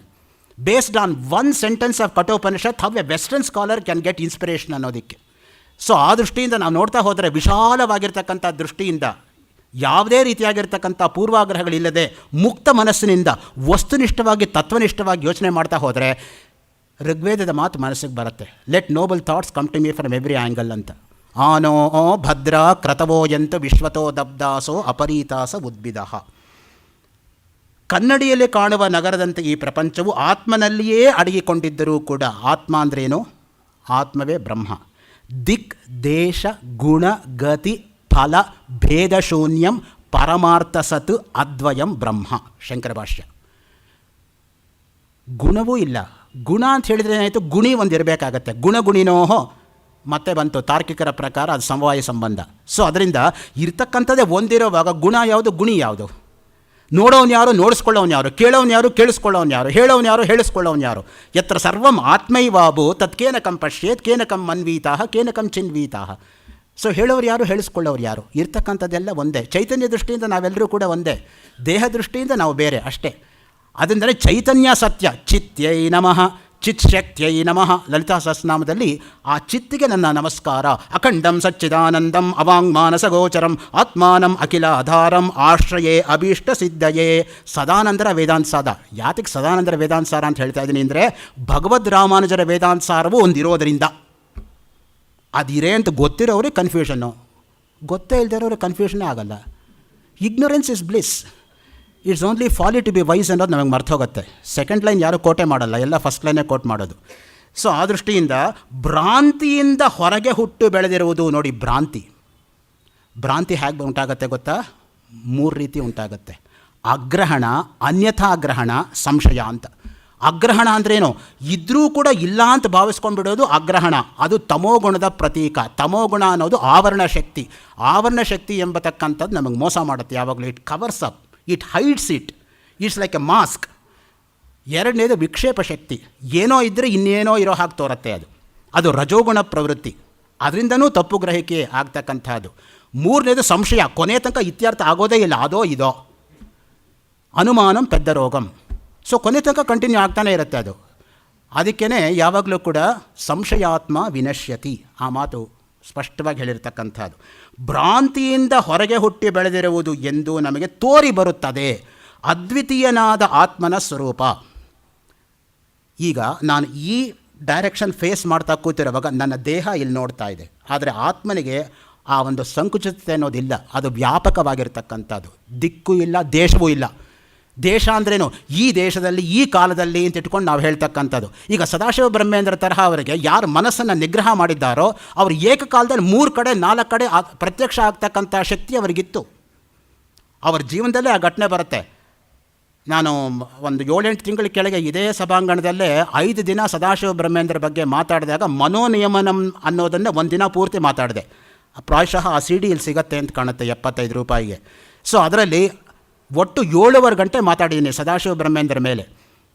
ನಾನು ಮಾತಾಡಿದ್ದೀನಿ ಅಂತ ಹೇಳಬಾರ್ದು, ದೇವರು ನನ್ನ ಕೈಲಿ ಮಾತಾಡಿಸಿದ್ದಾರೆ ಅಂತ ಹೇಳಬೇಕು. ನಾನು ಯಾರು ಮಾತಾಡೋದಕ್ಕೆ? ತೇನ ವಿನಾ ತೃಣಮಪಿನ ಚಲತಿ. ಸೊ ಅಲ್ಲಿ ಮನಸ್ಸನ್ನು ಹೆಂಗೆ ನಿಗ್ರಹ ಮಾಡೋದು ಅನ್ನೋದಕ್ಕೆ ವಿಶೇಷವಾಗಿ ಅವರು ಕೊಡ್ತಾ ಹೋಗ್ತಾರೆ. ಮೊದಲನೇದು ಇಂದ್ರಿಯ ನಿಗ್ರಹ ಮಾಡಬೇಕು, ಮುಖ್ಯವಾಗಿ ಆಸೆಗಳನ್ನು ನಿಗ್ರಹ ಮಾಡ್ಕೋಬೇಕು. ಎರಡನೇದು ಭಗವಂತನಲ್ಲಿ ನಾವು ದೃಢವಾಗಿರ್ತಕ್ಕಂಥ ಭಕ್ತಿಯನ್ನು ಇಟ್ಕೋಬೇಕು. ಮೂರನೇದು ಯಾವುದು ಆತ್ಮ ಯಾವುದು ಅನಾತ್ಮ ಎಂಬತಕ್ಕಂಥ ವಿವೇಕವನ್ನು ಸಂಪಾದನೆ ಮಾಡ್ಕೋಬೇಕು. ಈ ರೀತಿಯಾಗಿ ಅವರು ಒಟ್ಟು 13 ಶ್ಲೋಕಗಳಲ್ಲಿ 9 ರೀತಿಯಾಗಿರ್ತಕ್ಕಂಥ ಉಪಾಯಗಳನ್ನು ಹೇಳ್ತಾ ಬರ್ತಾರೆ, ಯಾವ ರೀತಿ ಮನಸ್ಸನ್ನು ನಿಗ್ರಹ ಮಾಡೋದು ಅನ್ನೋದಕ್ಕೆ. ಅದನ್ನೇ RM ಉಮೇಶ್ ಎಂಬತಕ್ಕಂಥವರು ಮೆಡ್ರಾಸಲ್ಲಿ IITನಲ್ಲಿ ಆರ್ಟಿಫಿಷಿಯಲ್ ಇಂಟೆಲಿಜೆನ್ಸ್ ಪ್ರೊಫೆಸರ್ ಆಗಿರೋರು, ಮೈಲಾಪುರಲ್ಲಿ ರಾಧಾಕೃಷ್ಣನ್ ಸಲಾಯಲ್ಲಿ ವಾಸವಾಗಿರ್ತಕ್ಕಂಥವರು ಸೈನ್ಸ್ ಆಫ್ ಮೈಂಡ್ ಕಂಟ್ರೋಲ್ ಅಂತ ಇಂಗ್ಲೀಷ್ಗೆ ಅನುವಾದ ಮಾಡಿದ್ದಾರೆ. ಅದನ್ನು ರಾಜಾಜಿನಗರದ 17ನೇ ಮೇನ್ ರೋಡಿನ 103ನೇ ಡೋರ್ ನಂಬರಿನ ಪುಷ್ಪಕ ಗೃಹವಾಸಿಗಳಾಗಿರ್ತಕ್ಕಂತಹ ಶೇಷಾದ್ರಿಪುರಂ ಪ್ರೌಢಶಾಲೆಯಲ್ಲಿ ಸಮೃತ ಪ್ರಾಧ್ಯಾಪಕರಾಗಿದ್ದಂತಹ SV ಶ್ಯಾಮ್ ಭಟ್ರು ಅದನ್ನು ಅನುವಾದ ಮಾಡಿದ್ದಾರೆ. ಬಸವೇಶ್ವರ ನಗರದಲ್ಲಿರ್ತಕ್ಕಂತಹ ಶಂಕರ ಮಠದಲ್ಲಿ ಅದು ಪಬ್ಲಿಷ್ ಆಗಿದೆ. ಬೆಲೆ ಅಮೂಲ್ಯ, ಬೆಲೆ ಹಾಕಿಲ್ಲ ಅವರು, ಫಸ್ಟ್ ಕಮ್ ಫಸ್ಟ್ ಸರ್ವ್ಡ್ ಕೊಟ್ಬಿಡ್ತಾ ಇದ್ದಾರೆ ಕಾಪೀಸ್. ಇದ್ದರೆ ತೊಗೋಬೋದು ಅಲ್ಲಿಗೆ ಹೋಗಿ, ಬೇರೆ ಎಲ್ಲೂ ಕೂಡ ಮಾರಾಟಕ್ಕಿಲ್ಲ ಅದು. ಸೊ ಆ ದೃಷ್ಟಿಯಿಂದ ಅಲ್ಲಿಗೆ ಹೋಗಬೇಕಾಗತ್ತೆ ಅದು ಬೇಕಾದರೆ. ಆ ದೃಷ್ಟಿಯಿಂದ ಎಷ್ಟು ನಮ್ಮಲ್ಲಿ ತಿಳ್ಕೊಳ್ಳೋ ವಿಷಯಗಳಿದೆ ಅಂತ ಹೇಳಿದರೆ, ಆ ಆತ್ಮ ಏನಾಗಿದ್ದಾನೆ ಈಗ, ದಿಕ್ಕು ದೇಶಕ್ಕೆ ಅತೀತವಾಗಿರೋದು. ಒಂದು ಸಲ ಸದಾಶಿವ ಬ್ರಹ್ಮೇಂದ್ರಿಗೆ ಮಕ್ಕಳು ಬಂದು, ತಾತ ಮಧುರೈ ಮೀನಾಕ್ಷಿ ದರ್ಶನ ಮಾಡಿಸು ಅಂತ ಕೇಳಿದ್ರಂತೆ. ಮಕ್ಕಳನ್ನ ಬಾಚಿ ತಬ್ಕೊಂಡಿದ್ದಾರೆ, ಮೀನಾಕ್ಷಿ ಮುಂದೆ ಇದ್ದಾರೆ. ಅವ್ರ ತಂದೆ ತಾಯಿ ಬಂದು, ಜೀವನವೇ ಮುಗಿದೋಯ್ತಲ್ಲಪ್ಪ, ರಾಮೇಶ್ವರನ ನೋಡಲೇ ಇಲ್ವಲ್ಲ, 12 ಜ್ಯೋತಿರ್ಲಿಂಗದಲ್ಲಿ ರಾಮೇಶ್ವರನ ಒಂದು, ಅದ್ರ ಬಗ್ಗೆ ನಾನು ಮಾತಾಡೋಕ್ಕಾಗಿಲ್ಲ, ಕ್ಷಮಿಸಬೇಕು ನೀವು. 12 ಜ್ಯೋತಿರ್ಲಿಂಗ ಸ್ತೋತ್ರವನ್ನು ಆಚಾರ್ಯ ಶಂಕರ್ ಮಾಡಿದ್ದಾರೆ. 1-2 ಅವ್ರು ಮಾಡಿರ್ತಕ್ಕಂಥದ್ದು, ನಾನು ಒಂದು ಹೇಳೋಕ್ಕೆ ಹೋದರೆ 100 ಬಿಟ್ಟೋಗುತ್ತೆ. ಅದರಿಂದ ಎಲ್ಲ ಅದನ್ನು ಶಂಕರೇ ಕ್ಷಮಿಸಬೇಕು ನನಗಷ್ಟೇ, ಇನ್ನೇನು ನಾವು ಕೇಳ್ಕೊಳ್ಳೋಕ್ಕೆ ಸಾಧ್ಯವೇ ಇಲ್ಲ, ಯಾಕೆಂದರೆ ಅಷ್ಟು ಮಹತ್ತಾಗಿ ಮಾಡಿಬಿಟ್ಟಿದ್ದಾರೆ. ಸೊ ಯಾರಿಗಾದರೂ ಆಸಕ್ತಿ ಇದ್ದರೆ ಪುಸ್ತಕ ಆಚೆ ಬಂದಾಗ ನೋಡ್ಕೋಬೋದು. ಸುಮಾರು 15 ದಿವಸಕ್ಕೆ ಒಂದು ಪುಸ್ತಕ ಬರುತ್ತೆ, ಕನ್ನಡದಲ್ಲಿ ಇಂಗ್ಲೀಷಲ್ಲಿ 2 ಭಾಷೆಯಲ್ಲೂ ಕೂಡ 12 ಲಿಂಗ ಸ್ತೋತ್ರದ ಬಗ್ಗೆ, ಆವಾಗ ನೋಡ್ಕೋಬೋದು ತಾವು. ಸೊ ದಿಕ್ಕು ದೇಶ, ಆಮೇಲೆ ಇವರು ಭಕ್ತಾದಿಗಳಿಗೆ ಸಮಾಧಿಯಲ್ಲೇ ಇದ್ದಾರೆ. ಸದಾಶಿವ ಬ್ರಹ್ಮೇಂದ್ರರು ಸಮಾಧಿ ಬಿಟ್ಟು ಆಚೆನೇ ಬಂದಿಲ್ಲ ನೋಡಿ. ನೆರೂರಲ್ಲಿ ಸದಾಶಿವ ಬ್ರಹ್ಮೇಂದ್ರ ಸಮಾಧಿ ಇರೋದು. ಇವತ್ತಿಗೂ ಕೂಡ ಎಂಥ ಪ್ರಶಾಂತತೆ ಸಿಗುತ್ತೆ ಅಂದರೆ, ಅಲ್ಲಿ ಹೋಗಿ ಬಂದಿರೋರೆಲ್ಲ ಹೇಳಿದ್ದಾರೆ ಆ ಮಾತನ್ನು. ನಿಜಕ್ಕೂ ಕೂಡ ಎಷ್ಟು ಸಲ ಹೋದರೂ ಕೂಡ ಕಡಿಮೆನೇ. ಒಂದು ಮರದಲ್ಲಿ ಅವರ ಸಮಾಧಿಸ್ಥರಾಗಿದ್ದಾರೆ. ಇವತ್ತಿಗೂ ಕೂಡ ಅಲ್ಲಿ ಎದ್ದು ಬರ್ತಾರೇನೋ ಅಷ್ಟು ಮಟ್ಟಿಗೆ ನಮಗೆ ಆ ಭವ್ಯತೆ ಕಾಣುತ್ತೆ ಆ ಜಾಗದಲ್ಲಿ. ನರಸಿಂಹಭಾರತಿ ಮಹಾಸ್ವಾಮಿಗಳು ಮೊದಲನೇ ಸಲ ಸದಾಶಿವ ಬ್ರಹ್ಮೇಂದ್ರ ಸಮಾಧಿ ದರ್ಶನಕ್ಕೆ ಹೋದಾಗ ಪಲ್ಲಕ್ಕಿಯಲ್ಲಿ ಹೋದ್ರಂತೆ, ಜಗದ್ಗುರು ಅಂತ. ಆವತ್ತು ಅವ್ರಿಗೆ ದರ್ಶನ ಸಿಗಲಿಲ್ಲ. 2ನೇ ದಿವಸ ಕರೂರಿಂದ ನೆರೂರಿಗೆ 17 ಕಿಲೋಮೀಟರು ನಡ್ಕೊಂಡು ಹೋದ್ರಂತೆ, ಆವತ್ತು ಅವ್ರಿಗೆ ದರ್ಶನ ಸಿಕ್ತಂತೆ. ಸೊ ಅದರಿಂದ ಯಾತಕ್ಕೆ ಹೇಳ್ತೀನಿ ಅಂದರೆ, ಇವತ್ತಿಗೂ ಕೂಡ ಕಂಚಿ ಆಚಾರ್ಯರಾಗಲಿ ಶೃಂಗೇರಿ ಆಚಾರ್ಯರಾಗಲಿ ಒಂದೇ ಒಂದು ಜಾಗದಲ್ಲಿ ಕೌಪೀನಧಾರಿಗಳಾಗಿ ದೀರ್ಘದಂಡ ನಮಸ್ಕಾರ ಮಾಡ್ತಕ್ಕಂಥ ಏಕೈಕ ಸ್ಥಳ ಅಂದರೆ ಸದಾಶಿವ ಬ್ರಹ್ಮೇಂದ್ರ ಸಮಾಧಿ. ಕೊನೆಯಲ್ಲಿ ನರಸಿಂಹಭಾರತಿಗಳು ತಮ್ಮ ದೇಹತ್ಯಾಗ ಮಾಡ್ತಕ್ಕಂಥ ಸಂದರ್ಭದಲ್ಲಿ, ಶ್ರೀಕಂಠ ಆತ್ಮವಿದ್ಯಾವಿಲಾಸಂ ಚದುರ ಅಂತ ಹೇಳಿದ್ರಂತೆ. ಆತ್ಮವಿದ್ಯಾವಿಲಾಸ ಆರ್ಯಾವೃತದಲ್ಲಿ ಬರೆದಿರ್ತಕ್ಕಂಥ 64 ಶ್ಲೋಕಗಳು ಸದಾಶಿವ ಬ್ರಹ್ಮೇಂದ್ರ ರಚನೆ. ಆತ್ಮ ಅಂದರೆ ಏನು ಅನ್ನೋದನ್ನು ವರ್ಣನೆ ಮಾಡೋದಕ್ಕೆ ಒಂದೊಂದು ಶ್ಲೋಕ ಓದ್ತಾ ಇದ್ದಾಗ ಅವರು ಹಾಗೆಯೇ ತಮ್ಮ ದೇಹವನ್ನು ತ್ಯಾಗ ಮಾಡಿದ್ರಂತೆ ನರಸಿಂಹಭಾರತಿಗಳು. ಸೊ ಹಾಗೆ ಆ ಮಟ್ಟದಲ್ಲಿ ಇದ್ದಂತಹವರು ಆ ಮಹನೀಯರು. ಎಷ್ಟು ಸುಲಭವಾಗಿ ಸಮಾಧಿಗೆ ಹೋಗ್ತಾ ಇದ್ರು ಅಂದರೆ, ಕಾವೇರಿ ಉಕ್ಕಿ ಹರಿತಾ ಇತ್ತಂತೆ. ಅಲ್ಲಿ ಉಕ್ಕಿ ಹರಿತಾ ಇದ್ದಾಗ ದೇಹ ಪೂರ್ತಿ ಮುಳುಗೋಗ್ಬಿಟ್ಟಿದೆ. ಅಲ್ಲಿದ್ದವರು ಗುದ್ಲಿ ಪಿಕಾಸೆ ಹಾರೆ ತೊಗೊಂಡ್ಬಂದು ಅಗೀತಾ ಬಂದರಂತೆ, ಒಳ್ಳೆ ಮರಳಿದೆ ಅಂತ. ಅಗೀತಾ ಇದ್ದಾಗ ರಕ್ತ ಬಂತಂತೆ ಆ ಗುದ್ಲಿ ಹಾರೆ ಪಿಕಾಸೆಗೆ. ನೋಡಿದ್ರೆ ಹಣೆ ಮೇಲೆ ಧಾರಾಕಾರವಾಗಿ ರಕ್ತ ಸುರಿತಾ ಇದ್ರು, ಆ ಕಡೆ ಗಮನವೇ ಇಲ್ಲದೆ ಸಮಾಧಿಯಲ್ಲೇ ಮುಂದುವರಿತಾ ಇದ್ರಂತೆ. ನಮಗೇನಿಲ್ಲ, ಅಲ್ಲಿ ಚಪ್ಪಲಿ ಬಿಟ್ಟು ಇಲ್ಲಿ ಮೆಟ್ಲು ಹತ್ತೋವಾಗ ಒಂದು ಸಣ್ಣ ಮುಳ್ಳು ಕಾಲೊಳಗೆ ಹೋದರೆ ಅದನ್ನು ತೆಗೆದಾಕೋ ತನಕ ನಮ್ಮ ಮನಸ್ಥಿತಿ ಇರಲ್ಲ. ಅಷ್ಟೇ ನಮ್ಮ ಯೋಗ್ಯತೆ. ಆದರೆ ಅವರಿಗೆ ಅಷ್ಟಾದರೂ ಕೂಡ ಆ ಕಡೆ ಪರಿವೆಯೇ ಇರಲಿಲ್ಲ. ಹುಲ್ಲು ಮೇಲೆ ಮಲಗ್ತಾ ಇದ್ರಂತೆ ಅವರು. ಯಾಕೆ ಅಂದರೆ ಈ ಪ್ರಪಂಚ ಅನ್ನೋದು ಹುಲ್ಲಷ್ಟೇ ನಿಸ್ಸಾರ ಅನ್ನೋದನ್ನು ತೋರಿಸ್ತಾ ಇದ್ರು ಲೋಕಕ್ಕೆ. ಈ ಪ್ರಪಂಚ ಬೇರೆಯಲ್ಲ, ಆ ಹುಲ್ಲು ಬೇರೆಯಲ್ಲ. ಪ್ರಪಂಚ ಹೇಗೆ ನಿಸ್ಸಾರ ಅಂದರೆ ಹುಲ್ಲಷ್ಟೇ ನಿಸ್ಸಾರ. It's a blade of grass, it's dross, it's unimportant ಅನ್ನೋ ತರಹ. ಅದಕ್ಕೆ ನೋಡಿ ಕೇನೋಪನಿಷತ್ ನೀವು ತೆಗೆದು ನೋಡಿದ್ರೆ ಎಂಥ ಒಳ್ಳೆ ಘಟನೆ ಬರುತ್ತೆ ನೋಡಿ. ಉಮಾ ಹೈಮವತಿ ದೃಷ್ಟಾಂತ. ಅಗ್ನಿ, ವಾಯು, ಇಂದ್ರ ಏನು ಅಹಂಕಾರದಿಂದ ಕೊಬ್ಬಿಬಿಟ್ಟಿರ್ತಾರೆ ಪ್ರತಿಯೊಬ್ಬರೂ ಕೂಡ. ಭಗವತಿ ಉಮೆ ಹುಲ್ಲಿನ ರೂಪದಲ್ಲಿ ಪ್ರತ್ಯಕ್ಷ ಆಗ್ತಾಳೆ ಮುಂದೆ. ಆವಾಗ ವಾಯು ಏನು ಮಾಡ್ತಾನೆ, ಹಾರಿಸ್ಕೊಂಡು ಹೋಗ್ಬಿಡ್ತೀನಿ ಅಂತ ಬರ್ತಾನೆ ಅಹಂಕಾರದಿಂದ. ಮಾತರಿಶ್ವಾವಹಮಸ್ಮಿ ಮಾತರಿ ಅಂತರಿಕ್ಷೇ ಶ್ವಯತಿ ಗಚ್ಚತಿ ಇತಿ ಮಾತರಿಶ್ವ ವಾಯು ಅಂತ ಶಂಕರ ಭಾಷ್ಯ. ಬಂದಾಗ ಹುಲ್ಲು ಕಡ್ಡಿನ ಅಲ್ಲಾಡ್ಸೋಕ್ಕಾಗಲ್ಲ, ತಲೆ ತಗ್ಗಿಸ್ಕೊಂಡು ಬಂದು ಅವಮಾನಿತವಾಗಿ ಕೂತ್ಕೋತಾನೆ ತನ್ನ ಸ್ಥಳದಲ್ಲಿ ವಾಯು. ಆಮೇಲೆ ಅಗ್ನಿ ಹೋಗ್ತಾನೆ, ಏನು ಹುಲ್ಲು ನಾನು ಸುಟ್ಟಾಕ್ಬಿಡ್ತೀನಿ ಅಂತ. ಅಗ್ನಿಗೇನೋ ಮಾಡೋಕ್ಕಾಗಲ್ಲ, ಅವನು ಬಂದು ಕೂತ್ಕೋತಾನೆ. ಆಮೇಲೆ ಇಂದ್ರ ಹೋಗ್ತಾನೆ, ನಾನು ದೇವಾದಿದೇವ, ನಾನು ತುಂಬ ದೊಡ್ಡವನು ಅಂತ. ಅವನಿಗೆ ಹುಲ್ಲು ಕಡ್ಡಿನೇ ಕಾಣಲ್ಲ. ಯಾಕಂದರೆ ಡೈರೆಕ್ಟ್ಲಿ ಪ್ರಪೋರ್ಷನಲ್ ಅಹಂಕಾರ ಅಷ್ಟು ಜಾಸ್ತಿ ಇತ್ತು ಅವನಿಗೆ. ಇವ್ರಿಗಾದರೂ ಹುಲ್ಕಡ್ಡಿ ದರ್ಶನ ಆದರೂ ಆಯಿತು, ಅವನು ಹುಲ್ಕಡ್ಡಿನೂ ಕಾಣಿಸ್ಲಿಲ್ಲ. ಸೊ ಅದರಿಂದಾನೇ ಪ್ರೈಡ್ ಕಮ್ಸ್ ಬಿಫೋರ್ ಫಾಲ್. ಅದಕ್ಕೆ ಹೇಳೋದು, ಮೊದಲು ಅಹಮ್ಮನಲ್ಲಿ ಬಿಟ್ಟು ಆಮೇಲೆ ಬರಬೇಕು. ಎಲ್ಲಿ ತನಕ ಅಹಂ ಹೋಗಲ್ವೋ ಅಲ್ಲಿ ತನಕ ಅಹಂ ಬರೋಕ್ಕೆ ಸಾಧ್ಯ ಇಲ್ಲ. ಅಹಮಹಮಿತಿ ಸಾಕ್ಷಾತ್ ಆತ್ಮರೂಪೇಣ ಭಾತಿ ಹೃದಯ ಕುಹರ ಮಧ್ಯೆ ಕೇವಲಂ ಜ್ಞಾನಗಮ್ಯಂ ಅಹಮಹಮಿತಿ ಸಾಕ್ಷಾತ್ ಆತ್ಮರೂಪೇಣ ಭಾತಿ ರಮಣಗೀತ. ಅಹಂ ಹೋಗಬೇಕು, ಆವಾಗಲೇ ಅಹಂ ಬರೋದು. ಸೆಲ್ಫ್ ರಿಯಲೈಸೇಷನ್ ಯಾವಾಗ ಉಂಟಾಗತ್ತೆ ಅಂದರೆ ಇಗ್ನರೆನ್ಸ್ ಶುಡ್ ಡಿಪಾರ್ಟ್. ಸೊ ಅದರಿಂದ ಅಜ್ಞಾನ ಹೋಗೋದ್ರಲ್ಲಿ ತಾತ್ಪರ್ಯ ಹೊರತು ಜ್ಞಾನ ಬರೋದಲ್ಲ, ಜ್ಞಾನ ಇರೋದು. ಹಿರಣ್ಮಯೇನ ಪಾತ್ರೇಣ ಸತ್ಯಸ್ಯಾಪಿ ಹಿತಂ ಮುಖಂ ತತ್ವಂ ಪೂಷನ್ನಪಾವೃಣು ಸತ್ಯಧರ್ಮಾಯ ದೃಷ್ಟಯೇ. ಅದರ ಮೇಲೆ ಎಂಥ ವ್ಯಾಖ್ಯಾನ ಮಾಡ್ತಾರೆ ಸ್ವಾಮಿ ರಂಗನಾಥಾನಂದ ಅವರು. ಮಾಸ್ಕೋ ಲೆಕ್ಚರ್ಸ್ 1942ನಲ್ಲಿ. ಜೂಲಿಯನ್ ಹಕ್ಸ್ಲಿ, ಆ ಮಾಲಿಕ್ಯುಲರ್ ಬಯಾಲಜಿಸ್ಟು, ಲ್ಯಾಬೊರೇಟರಿ ಮೇಲೆ ತತ್ವಮಸಿ ಅಂತ ಬರ್ಸಿಸ್ಬಿಟ್ಟು ಬರ್ತಾರೆ ವಾಪಸ್ ಇಂಡಿಯಾಗೆ. He argued with Julian Huxley and convinced him that biology is nothing when compared with philosophy. The triumph of philosophy over biology exhibited physically. He took out the name of the lab and installed Tattvamasi on the lab of Julian Huxley and came back to India. 60 times one who has gone round the world and one who lived for 96 years with what command over the language. That is Swami Ranganathananda. ಅದೇ ಹೆಸರಿಟ್ಕೊಂಡು ನಾವು ಇದ್ದೀವಿ, ಏನು ಪ್ರಯೋಜನ? ಒಂದು ಕಡೆ ರಂಗನಾಥಾನಂದ, ಒಂದು ಕಡೆ ರಂಗನಾಥ ಶರ್ಮನ ಮಧ್ಯೆ ನಾನು ಒಬ್ಬ ರಂಗನಾಥನೇ, ಏನು ಪ್ರಯೋಜನ? ಸೊ ಅದರಿಂದ ಮುಖ್ಯವಾಗಿ ನಾವು ಯಾವಾಗಲೂ ಕೂಡ ನಮ್ಮ ಮೇಲಿರ್ತಕ್ಕಂಥವ್ರು ಎಂಥ ಒಳ್ಳೆ ಕೆಲಸ ಮಾಡಿದ್ದಾರೆ ಅಂತ ನೋಡಿದರೆ ನಾವು ಯಾವ ಮಟ್ಟದಲ್ಲಿ ಕೆಳಗಡೆ ಇದ್ದೀವಿ, ಪಾತಾಳದಲ್ಲಿದ್ದೀವಿ ಅಂತ ನಮ್ಗೆ ಅರ್ಥ ಆಗುತ್ತೆ. ಸೊ ಆ ದೃಷ್ಟಿಯಿಂದ ಯಾವಾಗಲೂ ಕೂಡ ನಾವು ಮಾಡ್ಕೋಬೇಕಾಗಿರೋದೇನು ಅಂದರೆ ಈ ದೃಶ್ಯವಾಗಿರ್ತಕ್ಕಂಥದ್ರ ಬಗ್ಗೆ ನಾವು ಮಾರು ಹೋಗಬಾರ್ದು. ಅದ್ವಿತೀಯನಾಗಿರ್ತಕ್ಕಂಥ ಆತ್ಮನ ಸ್ವರೂಪವನ್ನು ಬೋಧನೆ ಮಾಡ್ತಕ್ಕಂಥ ವೇಳೆಯಲ್ಲಿ ಸಾಕ್ಷಾತ್ಕಾರ ಮಾಡಿಕೊಂಡಿರ್ತಕ್ಕಂಥ ದಕ್ಷಿಣಾಮೂರ್ತಿ ಸದ್ಗುರುವಿಗೆ ನಮಸ್ಕಾರ.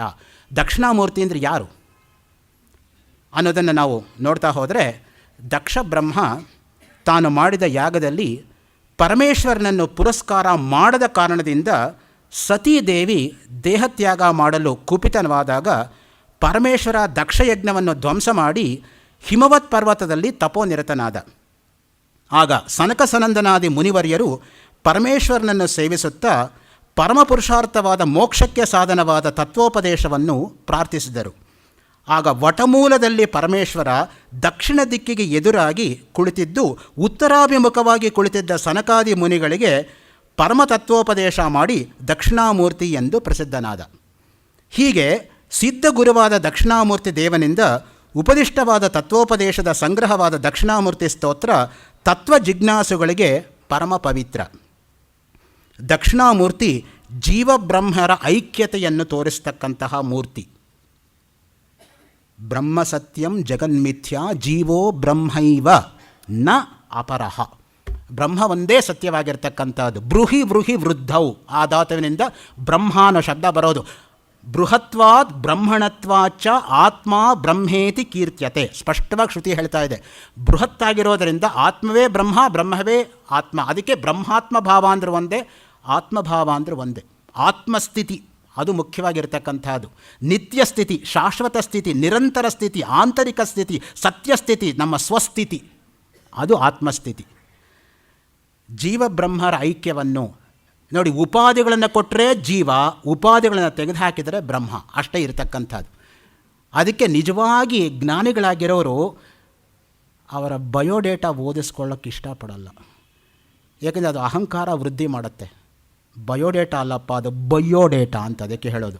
ದಯವಿಟ್ಟು ಬಯೋಡೇಟಾ ಮಾತ್ರ ಓದಬೇಡಿಪ್ಪ ಅಂತ. ಸೊ ಯಾಕೆ ಅಂತ ಹೇಳಿದರೆ ಒಂದೊಂದು ಡಿಗ್ರಿ ಓದಾಗಲೂ ಅವನಿಗೆ ಅಹಂ ಶುರುವಾಗುತ್ತೆ. ಹೌದು, ನಾನು PhD. ಯಾವ PhD? ನೀನೇ ಪಚಡಿ. ಅದರಿಂದ ಸುಮ್ಮನೆ ಕೂತ್ಕೋ. 4-5 PhD ಮಾಡಿರೋರು ಎಲ್ಲೋ ಇದ್ದರೆ ನೀನು ಯಾರು ಒಂದಿಟ್ಕೊಂಡು ತಗಲಾಕೊಂಡು ದೊಡ್ಡದಾಗಿ ಮಾತಾಡೋದಕ್ಕೆ? ಸೊ ಅದರಿಂದ ಯಾವ ಉಪಾಧಿಗಳನ್ನೂ ಇಟ್ಕೊಂಡು ಮನುಷ್ಯ ಹುಟ್ಟಲಿಲ್ಲ, ಯಾವ ಉಪಾಧಿಗಳನ್ನೂ ಇಟ್ಕೊಂಡು ಮನುಷ್ಯ ಹೋಗಲ್ಲ. ಅದರಿಂದ ನಿರುಪಾಧಿಕ, ನಿರ್ಗುಣ, ನಿರವಯವ, ನಿರಂಜನ, ನಿರಾಕಾರ, ನಿರ್ದಿಷ್ಟ, ನಿರ್ದುಷ್ಟವಾಗಿರ್ತಕ್ಕಂಥದ್ದೇ ಬ್ರಹ್ಮವಸ್ತು. ಇನ್ನು ಯಾವ ಬ್ರಹ್ಮವಸ್ತುವು ಕೂಡ ಮಿಕ್ಕಿದೆಲ್ಲವೂ ಕೂಡ ಸಗುಣ, ಸಾಕಾರ, ಸಾವಯವ ಆ ಮಟ್ಟದಲ್ಲಿರೋದರಿಂದ ಒಂದು ಗುಣವನ್ನು ಆರೋಪಣೆ ಮಾಡಿದ ಕೂಡಲೇ ಹಿಂದೆ ಅದಿಲ್ಲ ಅಂತ ಆಗತ್ತೆ. ಅವಾಗೇನಾಯಿತು? ನಿತ್ಯತ್ವ ಬಿದ್ದೋಯ್ತು. ಆವಾಗ ಅನಿತ್ಯತ್ವ ಪ್ರಸಂಗ ಬರುತ್ತೆ. ಸೊ ಹಾಗಿಲ್ಲದೆ ಇರತಕ್ಕಂಥದ್ದು, ಹುಟ್ಟು ಸಾವುಗಳಿಲ್ಲದೆ ಇರತಕ್ಕಂಥದ್ದು, ಬೆಳೆಯುವಿಕೆ ಕುಗ್ಗುವಿಕೆ ಇಲ್ಲದೆ ಇರತಕ್ಕಂಥದ್ದು ಯಾವುದೋ ಅದೇ ಸತ್ಯವಾಗಿರೋದು. ಹೇಗೆ ಅಂದರೆ ಸೂರ್ಯನ ಉದಾಹರಣೆ ತೆಗೆದುಕೊಳ್ಳಿ. ಆಕಾಶದಲ್ಲಿ ಉದಯೇ ಸವಿತಾ ರಕ್ತಃ, ರಕ್ತಶ್ಚ ಅಸ್ತಮಯೇ ತಥಾ, ಸಂಪತ್ತೌ ಚ ವಿಪತ್ತೌ ಚ ಮಹಾತ್ಮನಾಂ ಏಕರೂಪತಾ ಅಂತ. ಸೂರ್ಯ ಹುಟ್ಟಕ್ಕೆ ಮುಂಚೆ ಆಕಾಶದಲ್ಲಿ ಒಂದು ಕೆಂಪು ಬಣ್ಣ ಮೊದಲು ಬರುತ್ತೆ ನೋಡಿ, ಆಮೇಲೆ ಸೂರ್ಯ ಬರ್ತಾನೆ ಆಚೆಗೆ. ಸೂರ್ಯ ಮುಳುಗಿದ ಮೇಲೂ ಕೂಡ ಒಂದು ಕ್ಷಣ ಆ ಕೆಂಪು ಬಣ್ಣ ಹಾಗೇ ಇರುತ್ತೆ. ಹಾಗೆ ಸಂಪತ್ತು ಬರಲಿ ಸಂಪತ್ತು ಹೋಗಲಿ ಮಹಾತ್ಮರು ಒಂದೇ ತರಹ ಇರ್ತಾರೆ ಅಂತ. ಸುಖ ದುಃಖೇ ಸಮಯ ಕೃತ್ವ ಲಾಭಾಲಾಭೋ ಜಯಾಜಯೋ. ಬಾಯಲ್ಲಿ ಹೇಳೋ ಸುಲಭ. ಸುಖ ಬಂದಾಗ ಯಾರೋ ಹಿಗಬೇಡಿ, ದುಃಖ ಬಂದಾಗ ತಲೆ ಮೇಲೆ ಕೈ ಇಟ್ಕೋಬೇಡಿ, ಎರಡೂ ಒಂದೇ ಸಲ ತೆಗೆದುಕೊಳ್ಳಿ. ನೀವು ಹಾಗಿದ್ದೀರಾ ಸ್ವಾಮಿ? ಹೇಳ್ಬೋದು ಬಾಯಲ್ಲಿ ವೇದಾಂತ. ಹೇಳೋದು ವೇದಾಂತ, ತಿನ್ನೋದು ಬದನೆಕಾಯಿ ಅಂತ ಆಗಬಾರ್ದು ಯಾವಾಗಲೂ ಕೂಡ. ಸೊ ಅದರಿಂದ ನಿಜವಾಗಿರ್ತಕ್ಕಂಥ ವೇದಾಂತಿ ಅಂದರೆ ಯಾರು ಅಂತ ಹೇಳಿದ್ರೆ ಅವನಿಗೆ ತನ್ನ ಆತ್ಮಾಭಿಮಾನ ಎಂಬತಕ್ಕಂಥದ್ದು ಯಾವಾಗಲೂ ಕೂಡ ಉಕ್ಕಿ ಹರಿತಾ ಇರಬೇಕು. ಕೂಡ ದೇಹಾಭಿಮಾನದ ಒಂದು ಚೂರು ಕೂಡ ಇರಬಾರ್ದು ಅವನಿಗೆ. ಏಕೆ ದೇಹ ನಶ್ವರ ಅನ್ನೋದು ಅನುಭವಕ್ಕೆ ಬಂದಿರಬೇಕು ಅವನಿಗೆ. ಹಾಗಿಲ್ಲದೆ ಹೋದರೆ ಅವನು ಎಂಥ ಜ್ಞಾನಿ ಅವನು.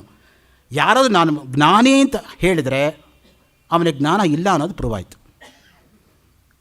ನಾಹಂ ಮನ್ಯೇ ಸುವೇದೇತಿ ನೋನ ವೇದೇತಿ ವೇದ ಚ ಯೋನಸ್ತದ್ವೇದ ತದ್ವೇದ ನೋನ ವೇದೇತಿ ವೇದ ಚ ಅವಿಜ್ಞಾತಂ ವಿಜಾನತಾಂ ವಿಜ್ಞಾತಂ ಅವಿಜಾನತಾಂ.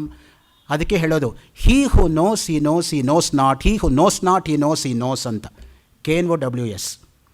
ಸೊ ಅದರಿಂದ ಜೀವಬ್ರಹ್ಮರ ಐಕ್ಯತೆಯನ್ನು, ನಿತ್ಯೈಕತೆಯನ್ನು ಮೌನ ವ್ಯಾಖ್ಯಾನದಿಂದ ಚಿನ್ಮುದ್ರೆಯಿಂದ ಬೋಧಿಸುವ ಆದಿಗುರುವಾದ ನಾನಾ ಘಟಗಳಲ್ಲಿ ವ್ಯಾಪಿಸಿರುವ ಆಕಾಶದಂತೆ ಈಶ್ವರನೆಂದು, ಗುರುವೆಂದು, ಆತ್ಮವೆಂದು ಮೂರ್ತಿ ಭೇದಗಳಿಂದ ವಿಭಾಗವಾಗಿರುವ ದಕ್ಷಿಣಾಮೂರ್ತಿಗೆ ನಮಸ್ಕಾರ ಎಂಬುದಾಗಿ ವಾರ್ತಿಕಾಚಾರ್ಯ ಎಂಬುದಾಗಿಯೇ ಖ್ಯಾತರಾಗಿರ್ತಕ್ಕಂತಹ ಶೃಂಗೇರಿ ಶಾರದಾ ಪೀಠದ ಪ್ರಥಮ ಜಗದ್ಗುರುಗಳಾದಂತಹ ಸುರೇಶ್ವರಾಚಾರ್ಯರು ಶಂಕರ ಭಗವತ್ಪಾದಾಚಾರ್ಯ ವಿರಚಿತವಾಗಿರ್ತಕ್ಕಂಥ ದಕ್ಷಿಣಾಮೂರ್ತಿ ಸ್ತೋತ್ರದ ಮೇಲೆ ರಚನೆ ಮಾಡಿರ್ತಕ್ಕಂಥ ಮಾನಸೋಲ್ಲಾಸದ ವಾರ್ತಿಕದಲ್ಲಿ ಅಪ್ಪಣೆ ಕೊಡಿಸ್ತಾರೆ.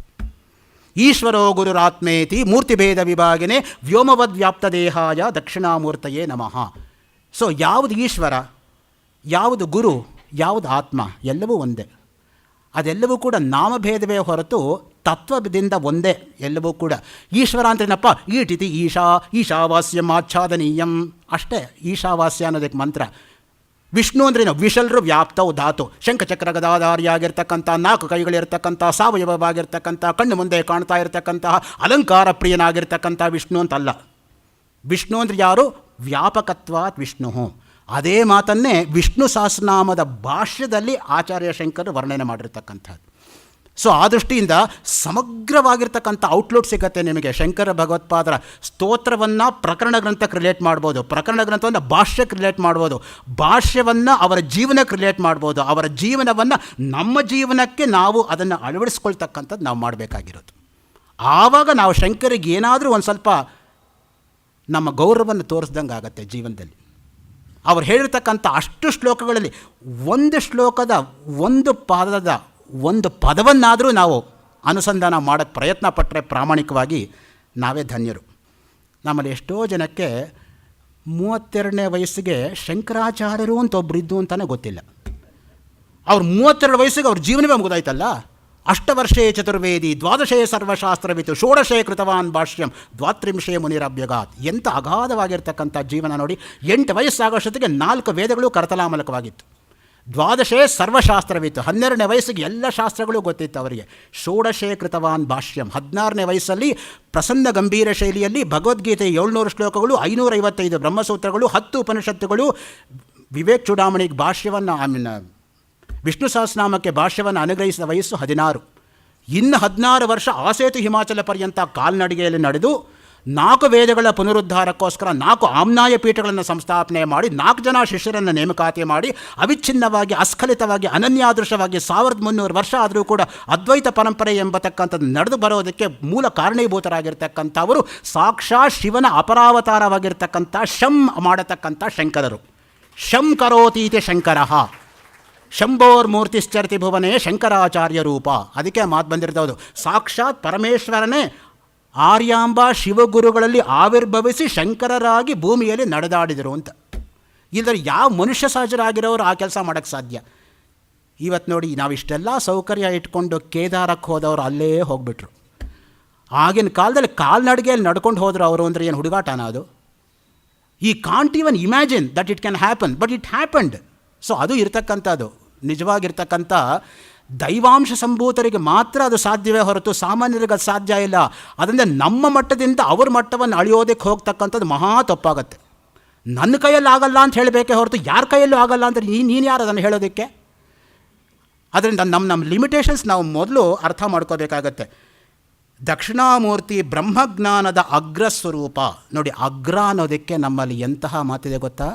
ಅಗ್ರ ಪೂಜೆ, ಅಗ್ರದ ಎಲೆ, ಅಗ್ರ ತಾಂಬೂಲ, ಈ ಥರ ಮಾತುಗಳೆಲ್ಲ ಅದಕ್ಕೆ ಬಂದಿರತಕ್ಕಂಥದ್ದು. ಹಿರಿಯರ ಮನೆಗೆ ಬಂದರೆ ಅಗ್ರದ ಎಲೆ ಹಾಕಬೇಕು ಅಂತ, ಕಟ್ ಮಾಡಿರ್ತಕ್ಕಂಥ ಎಲೆ ಹಾಕಬಾರ್ದು ಅಂತ. ನಿಜವಾಗಿರ್ತಕ್ಕಂಥ ಎಲೆ ಅಂದರೆ ಹೇಗಿರಬೇಕು? 64 ಐಟಮ್ ಹಿಡಿಸ್ಬೇಕು ಆ ಬಾಳೆ ಎಲೆಯಲ್ಲಿ ಅಟ್ ಎ ಟೈಮ್. ಒಂದೊಂದಾಗಿ ಬೈ ಇನ್ಸ್ಟಾಲ್ಮೆಂಟ್ ಸರ್ವ್ ಮಾಡೋದಲ್ಲ. At a time 64 items you should be in a position to serve in one plant and leaf. That is ಅಗ್ರದ ಎಲೆ ಅಂದರೆ. ಒಂದು ಕಡೆ ಹರಿದಿರಬಾರ್ದು ಆ ಎಲೆ ಅನ್ನೋದು. ಹಾಲು ಎಲೆ ತರಹ ಇರಬೇಕು, ಮೆತ್ತಗಿರಬೇಕು, ಎಲ್ಲೂ ಕೂಡ ಅದು ಅಂಕು ಡೊಂಕಾಗಿರಬಾರ್ದು. ಏನಾದರೂ ಹಾಕಿದರೆ ಪಾಯಸದರೆ ಗೊಜ್ಜೆ ಆ ಥರ ಆಗಬಾರ್ದು. ಹೇಗೆ ಸೆಲೆಕ್ಟ್ ಮಾಡಬೇಕು ಒಂದು ಬಾಳೆ ಎಲೆ ಅಂದರೆ ಏನು ಹುಡುಗಾಟನ ಅದು? ನಮಗೆ ಯಾವುದರಲ್ಲೇ ಶ್ರದ್ಧೆ ಇಲ್ಲ ಬಿಡಿ, ಅದೇ ಬಂದಿರೋದು. ನೀವು ಏನೇ ಮಾಡಿದರೂ ಕೂಡ ಶ್ರದ್ಧೆಯಿಂದ ಮಾಡಬೇಕು. ಸೊ ಅದು ನಿಜವಾಗ್ಲೂ ಕೂಡ ಅತಿಥಿಗಳನ್ನು ಮನೆಗೆ ಬಂದಾಗ ಅವ್ರಿಗೆ ಹೆಂಗೆ ಬಡಿಸ್ಬೇಕು ಅಂದರೆ ಮಲ್ಟಿಪಲ್ಸ್ ಆಫ್ 4 ಬಡಿಸ್ಬೇಕು. ಕೈಯಲ್ಲಿ ಎತ್ತು ಹಿಂಗೆ ಹಾಕೋದಲ್ಲ. ಒಂದು ಇದರಲ್ಲಿ ತೊಗೊಂಬಂದು ಅದರಲ್ಲಿ ಹೀಗೆ ಸರ್ವ್ ಮಾಡಬೇಕು ಅಟ್ ಎ ಟೈಮ್. ಸೊ ಅದೆಲ್ಲ ಒಂದು ಶಿಷ್ಟಾಚಾರ ಅನ್ನೋದಿದೆ. ಈಗ ಯಾರ ಮನೆಗೂ ಹೋಗೋದೇ ಇಲ್ವಲ್ಲ, ಅದರಿಂದ ಅದು ಯಾರಿಗೂ ಗೊತ್ತೇ ಇಲ್ಲ. ಸೇಫು. ಅದರಿಂದ ಹೋಗೋರು ಯಾರು, ಹಾಕಿಸ್ಕೊಳ್ಳೋರು ಯಾರು, ಕೇಳೋರು ಯಾರು, ಹೇಳೋರು ಯಾರು, ನೋಡೋರು ಯಾರು, ಮಾತಾಡೋರು ಯಾರು. ಸೊ ಅದರಿಂದ ಅಗ್ರದಲ್ಲಿಯೂ ಇಲ್ಲ, ಅಗ್ರ ತಾಂಬೂಲವೂ ಇಲ್ಲ, ಅಗ್ರ ಪೂಜೆಯೂ ಇಲ್ಲ. ಅಗ್ರಪೂಜೆ ಬಗ್ಗೆ ಏನೆಲ್ಲ ಘಟನೆ ಆಗತ್ತೆ ನೋಡಿ. ಶಿಶುಪಾಲನ ಸಾವಿಗೆ ಯಾವುದು ಕಾರಣ ಅಂದರೆ ಕೃಷ್ಣನಿಗೆ ಅಗ್ರಪೂಜೆ ಪಾಂಡವರು ರಾಜಸೂಯ ಯಾಗದಲ್ಲಿ ಕೊಟ್ಟಿದ್ದೇ ಕಾರಣ ಆಯಿತು ನೋಡಿ. ಕೃಷ್ಣ ಪರಮಾತ್ಮ 3 ಕಾರಣದಿಂದ ಶಿಶುಪಾಲನಿಗೆ ಕೋಪ ಬಂದಿದ್ದು ಕೃಷ್ಣನ ಮೇಲೆ. ಮೊದಲನೇದು, ಛೇದಿ ರಾಜ್ಯಕ್ಕೆ ಅವನು ಒಬ್ಬ ರಾಜ ಹೌದು ತಾನೆ, ಒಂದು ಆರ್ಡಿನರಿ ಇನ್ವಿಟೇಷನ್ ಕೂಡ ಅವನಿಗೆ ಕೊಡಲಿಲ್ಲ ಧರ್ಮರಾಜ. ಅದರಿಂದ ಅವನಿಗೆ ಕೋಪ ಬಂತು, ಮೊದಲನೇ ಕಾರಣ. ಎರಡನೇದು, ತಾನು ರುಕ್ಮಿಣಿನ ಮದುವೆ ಆಗಬೇಕು ಅಂತಿದ್ದ ಅವನು ಶಿಶುಪಾಲ. ರುಕ್ಮಿಣಿ ಕೃಷ್ಣನ ಪಾಲಾಗ್ಬಿಟ್ಲು. ಮೂರನೇದು, ಕೃಷ್ಣನಿಗೆ ಅಲ್ಲಿ ಅಗ್ರಪೂಜೆ ನಡೀತಾ ಇದೆ. ಈ 3 ಕಾರಣದಿಂದ ಕೋಪವಾಗಿ ಶಿಶುಪಾಲ ಅಲ್ಲಿ ಬಂದಾಗ ಕೃಷ್ಣ ಲೆಕ್ಕ ಇಟ್ಕೊಂಡಿದ್ದ ಅವನ ತಪ್ಪುಗಳನ್ನೆಲ್ಲ. ಈಗ ಆ ಸರದಿ ಮುಗಿದಿದೆ ಅಂದ್ಬಿಟ್ಟು ತನ್ನ ಚಕ್ರ ಬಿಟ್ಟು ಶಿಶುಪಾಲನನ್ನು ಕೊಂದುಬಿಟ್ಟ ನೋಡಿ. ಅದರಿಂದ ಶಿಶುಪಾಲ ಸ್ವರ್ಗಕ್ಕೆ ಹೋದ ಆಮೇಲೆ, ಯಾಕಂದರೆ ಕೃಷ್ಣನಿಂದ ತಾನೇ ಸತ್ತಿದ್ದು. ಅದರಿಂದ ನೋಡಿ, ನಮ್ಮ ಫಸ್ಟ್ ಪೇಜಲ್ಲಿ ಫೋಟೋ ಯಾವಾಗ ಬರುತ್ತೆ ನಮ್ಮದು ಪೇಪರಲ್ಲಿ? ನೊಬೆಲ್ ಪ್ರೈಸ್ ಬಂದಾಗಲೂ ಬರುತ್ತೆ, 10 ಕೊಲೆ ಒಂದೇ ರಾತ್ರಿ ಮಾಡಿದ್ರೂ ಬರುತ್ತೆ. So you can become famous either way. If you are ordinary man, nobody cares for you. If you leave the pendulum, it will be in LHS or directly it goes to RHS. It won't stop in the middle. So ಆ ದೃಷ್ಟಿಯಿಂದ ನಾವು ಯಾವಾಗಲೂ ಕೂಡ ಒಳ್ಳೆಯ ಕೆಲಸದಿಂದ ಪ್ರಸಿದ್ಧವಂತರಾಗಬೇಕೇ ಹೊರತು ಕೆಟ್ಟ ಕೆಲಸದಿಂದ ಅಲ್ಲ. ಘಟಂ ಭಿಂದ್ಯಾತ್ ಪಟಂ ಚಿಂದ್ಯಾತ್ ಕುರ್ಯಾದ್ವಾ ಗಾರ್ಧಭಸ್ವರಂ ಏನಕೇನ ಪ್ರಕಾರೇಣ ಪ್ರಸಿದ್ಧ ಪುರುಷೋಭವ ಅಲ್ಲ. ಬಟ್ಟೆ ಪರಪರ ಅಂತ ಕಿತ್ತಾಕಿದ್ರೆ ಎಲ್ಲರೂ ತಿರುಗಿ ನೋಡ್ತಾರೆ ಏನೋ ಆಗ್ತಾ ಇದೆ ಅಂತ. ಢಮ್ ಅಂತ ಮಡಕೆ ಹೊಡೆದ್ರೆ ಏನೋ ಶಬ್ದ ಆಯಿತು, ಆವಾಗಲೂ ನೋಡ್ತಾರೆ. ಅದರಿಂದ ಆಗಲ್ಲ ಪ್ರಸಿದ್ಧವಂತರಾಗಬೇಕಾಗಿರ್ತಕ್ಕಂಥದ್ದು. ಆಂತರಿಕವಾಗಿರ್ತಕ್ಕಂತಹ ಶಕ್ತಿಯಿಂದ ಅದು ಲೋಕಕ್ಕೆ ಬೆಳಕಿಗೆ ಬರಬೇಕು. ಮುಖ್ಯವಾಗಿ ಗುರುವೇ ಪರಾಗತಿ, ಗುರುವೇ ಪರಾವಿದ್ಯೆ. ನೋಡಿ, ಎರಡು ವಿದ್ಯೆ ಇರೋದು. ಮುಂಡಕೋಪನಿಷತ್ ಪರವಾಗಿ ನಾವು ಯೋಚನೆ ಮಾಡಿದರೆ, ದ್ವೇ ವಿದ್ಯೆ ವೇದಿತವ್ಯೇ ಪರಾಚೈವ ಅಪರಾಚ ಪರಾಯಯ ತದಕ್ಷರಮಧಿಗಮ್ಯತೆ ಅಪರಾ ಋಗ್ವೇದೋ ಯಜುರ್ವೇದೋ ಸಾಮವೇದೋ ಅಥರ್ವವೇದ ಶಿಕ್ಷಾ ವ್ಯಾಕರಣಂ ಛಂದೋ ನಿರುಕ್ತೋ ಕಲ್ಪೋ ಜ್ಯೋತಿಷಮಿತಿ. ಎರಡೇ ವಿದ್ಯೆಗಳೇ ಇರೋದು. ಯಾವುದು ವಿದ್ಯೆ?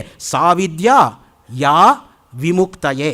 ಯಾವುದು ಮುಕ್ತಿಯನ್ನು ಉಂಟು ಮಾಡುತ್ತೋ ಅದೇ ವಿದ್ಯೆ, ಮಿಕ್ಕಿದೆಲ್ಲವೂ ಕೂಡ ವಿದ್ಯೆಗಳಲ್ಲ. ಸೊ ಆ ದೃಷ್ಟಿಯಿಂದ ಆ ಮೋಕ್ಷ ವಿದ್ಯೆ ಕಡೆ ಗಮನ ಮಾಡಬೇಕು. ಅದು ಯಾವುದು? ಅದೇ ಅಕ್ಷರ ವಿದ್ಯೆ. ಅಕ್ಷರ ಅಂದ್ರೇನು? ಕ್ಷರ ಸರ್ವಾಣಿ ಭೂತಾನಿ ಕೂಟಸ್ಥಃ ಅಕ್ಷರ ಉಚ್ಯತೆ. ಸೊ ಅದರಿಂದ ಸರ್ವಾಣಿ ಭೂತಾನಿ ಕ್ಷರಾಣಿ, ಯಾವ್ಯಾವುದು ಹುಟ್ಟಿದೆಯೋ ಅದೆಲ್ಲವೂ ಸಾಯೋದು ಗ್ಯಾರಂಟಿ. ಆದರೆ ಅಕ್ಷರ ಸ್ವರೂಪ ಮಾತ್ರ ಆ ರೀತಿಯಾಗಿರೋದು. ಅದಕ್ಕೆ ಅಕ್ಷರ ಬ್ರಹ್ಮಯೋಗ ಅಂತಲೇ ಒಂದು ಅಧ್ಯಾಯ ಹೊರಟಿರೋದು ಭಗವದ್ಗೀತೆಯಲ್ಲಿ.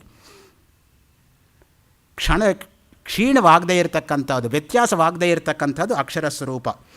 ಅದಕ್ಕೆ ಅದ್ವಯ ತಾರಕೋಪನಿಷತ್ ಹೇಳುತ್ತೆ ನೋಡಿ, ಗುರುರೇವ ಪರಂ ಬ್ರಹ್ಮ ಗುರುರೇವ ಪರಾಗತಿ ಗುರುರೇವ ಪರಾ ವಿದ್ಯಾ ಗುರುರೇವ ಪರಾಯಣಂ ಗುರುರೇವ ಪರಾಕಾಷ್ಠ ಗುರುರೇವ ಪರಂಧನಂ ಯಸ್ಮಾತ್ ತದುಪದೇಷ್ಟಾಸೌ ತಸ್ಮಾತ್ ಗುರೋಃ ಗುರುಃ ಉಪಾಯಶ್ಚ ಉಪೇಯಶ್ಚ ಗುರುರೇವೇತಿ ಭಾವಯ. ಉಪಾಯವೂ ಅವನೇ, ಉಪೇಯವೂ ಅವನೇ, ಎರಡೂ ಕೂಡ ಆ ಗುರುವೇ ಆಗಿರ್ತಕ್ಕಂಥದ್ದು. ಶೇಮುಷಿ ಬುದ್ಧಿಯೇ ದಕ್ಷಿಣ ಎಂದು ಕರೆಯಲ್ಪಡತಕ್ಕಂಥದ್ದು. ಶೇಮುಷಿ ಎಂಬ ನೇತ್ರಕ್ಕೆ ಎದುರಾಗಿ ಬೋಧವಾಗಿರುವುದರಿಂದ ಪರಮಶಿವನನ್ನು ದಕ್ಷಿಣಾಮೂರ್ತಿ ಎಂದು ಬ್ರಹ್ಮವಾದಿಗಳು ಹೇಳುತ್ತಾರೆ. ನೋಡಿ, ನಾನು ಹೇಳ್ತೀನಿ ಅಂದರೆ ಅಲ್ಲಿ ಅಹಂಕಾರ ಬರುತ್ತೆ. ಇತಿ ಬ್ರಹ್ಮವಾದಿನೋ ವದಂತಿ. ನಮ್ಮದೆಲ್ಲ ಕೂಡ ಹಾಗೆ ಹೇಳೋದು. ನಮ್ಮ ಗುರುಗಳು ಹೀಗೆ ಹೇಳ್ತಾ ಇದ್ರು, ಬ್ರಹ್ಮಜ್ಞಾನವನ್ನು ಅರಿತಿವ್ರಿ ಹಾಗೆ ಹೇಳ್ತಾ ಇದ್ರು ಅಂತ ನಾನು ಅವರಿಂದ ಕೇಳಿ ನಿಮಗೆ ಹೇಳ್ತಾ ಇದ್ದೀನಿ ಅಂತ ಹೇಳಬೇಕೇ ಹೊರತು ನಾನು ಹೇಳ್ತಾ ಇದ್ದೀನಿ ಅಂತ ಹೇಳಬಾರ್ದು. ನಾನು ಅಂದರೆ ಮತ್ತೆ ಅಹಂಕಾರ ತಲೆ ಎತ್ತತ್ತೆ. ಅದಕ್ಕೆ ಕನಕದಾಸರು ಹೇಳಿದ್ದು, ನಾನು ಹೋದರೆ ಹೋದೇನು ಅಂತ. ಎಲ್ಲರೂ ಅವ್ರ ಮೇಲೆ ಬಿದ್ದರು, ಈ ಕುರುಬ ಹೋಗ್ತಾನಂತೆ ಅಂತ. ಅವ್ರು ಹೇಳಿದ್ದೇನು ಪಾಪ, ನಾನು ಅಂದರೆ ನನ್ನಲ್ಲಿರೋ ನಾನು ಅಹಂಕಾರ ಹೋದರೆ ನಾನು ಹೋಗ್ತೀನಿ ಅಂತ ಎಲ್ರಿಗೂ ಆ ಮಟ್ಟದಲ್ಲಿ ಅರ್ಥ ಆಗಬೇಕಲ್ಲ.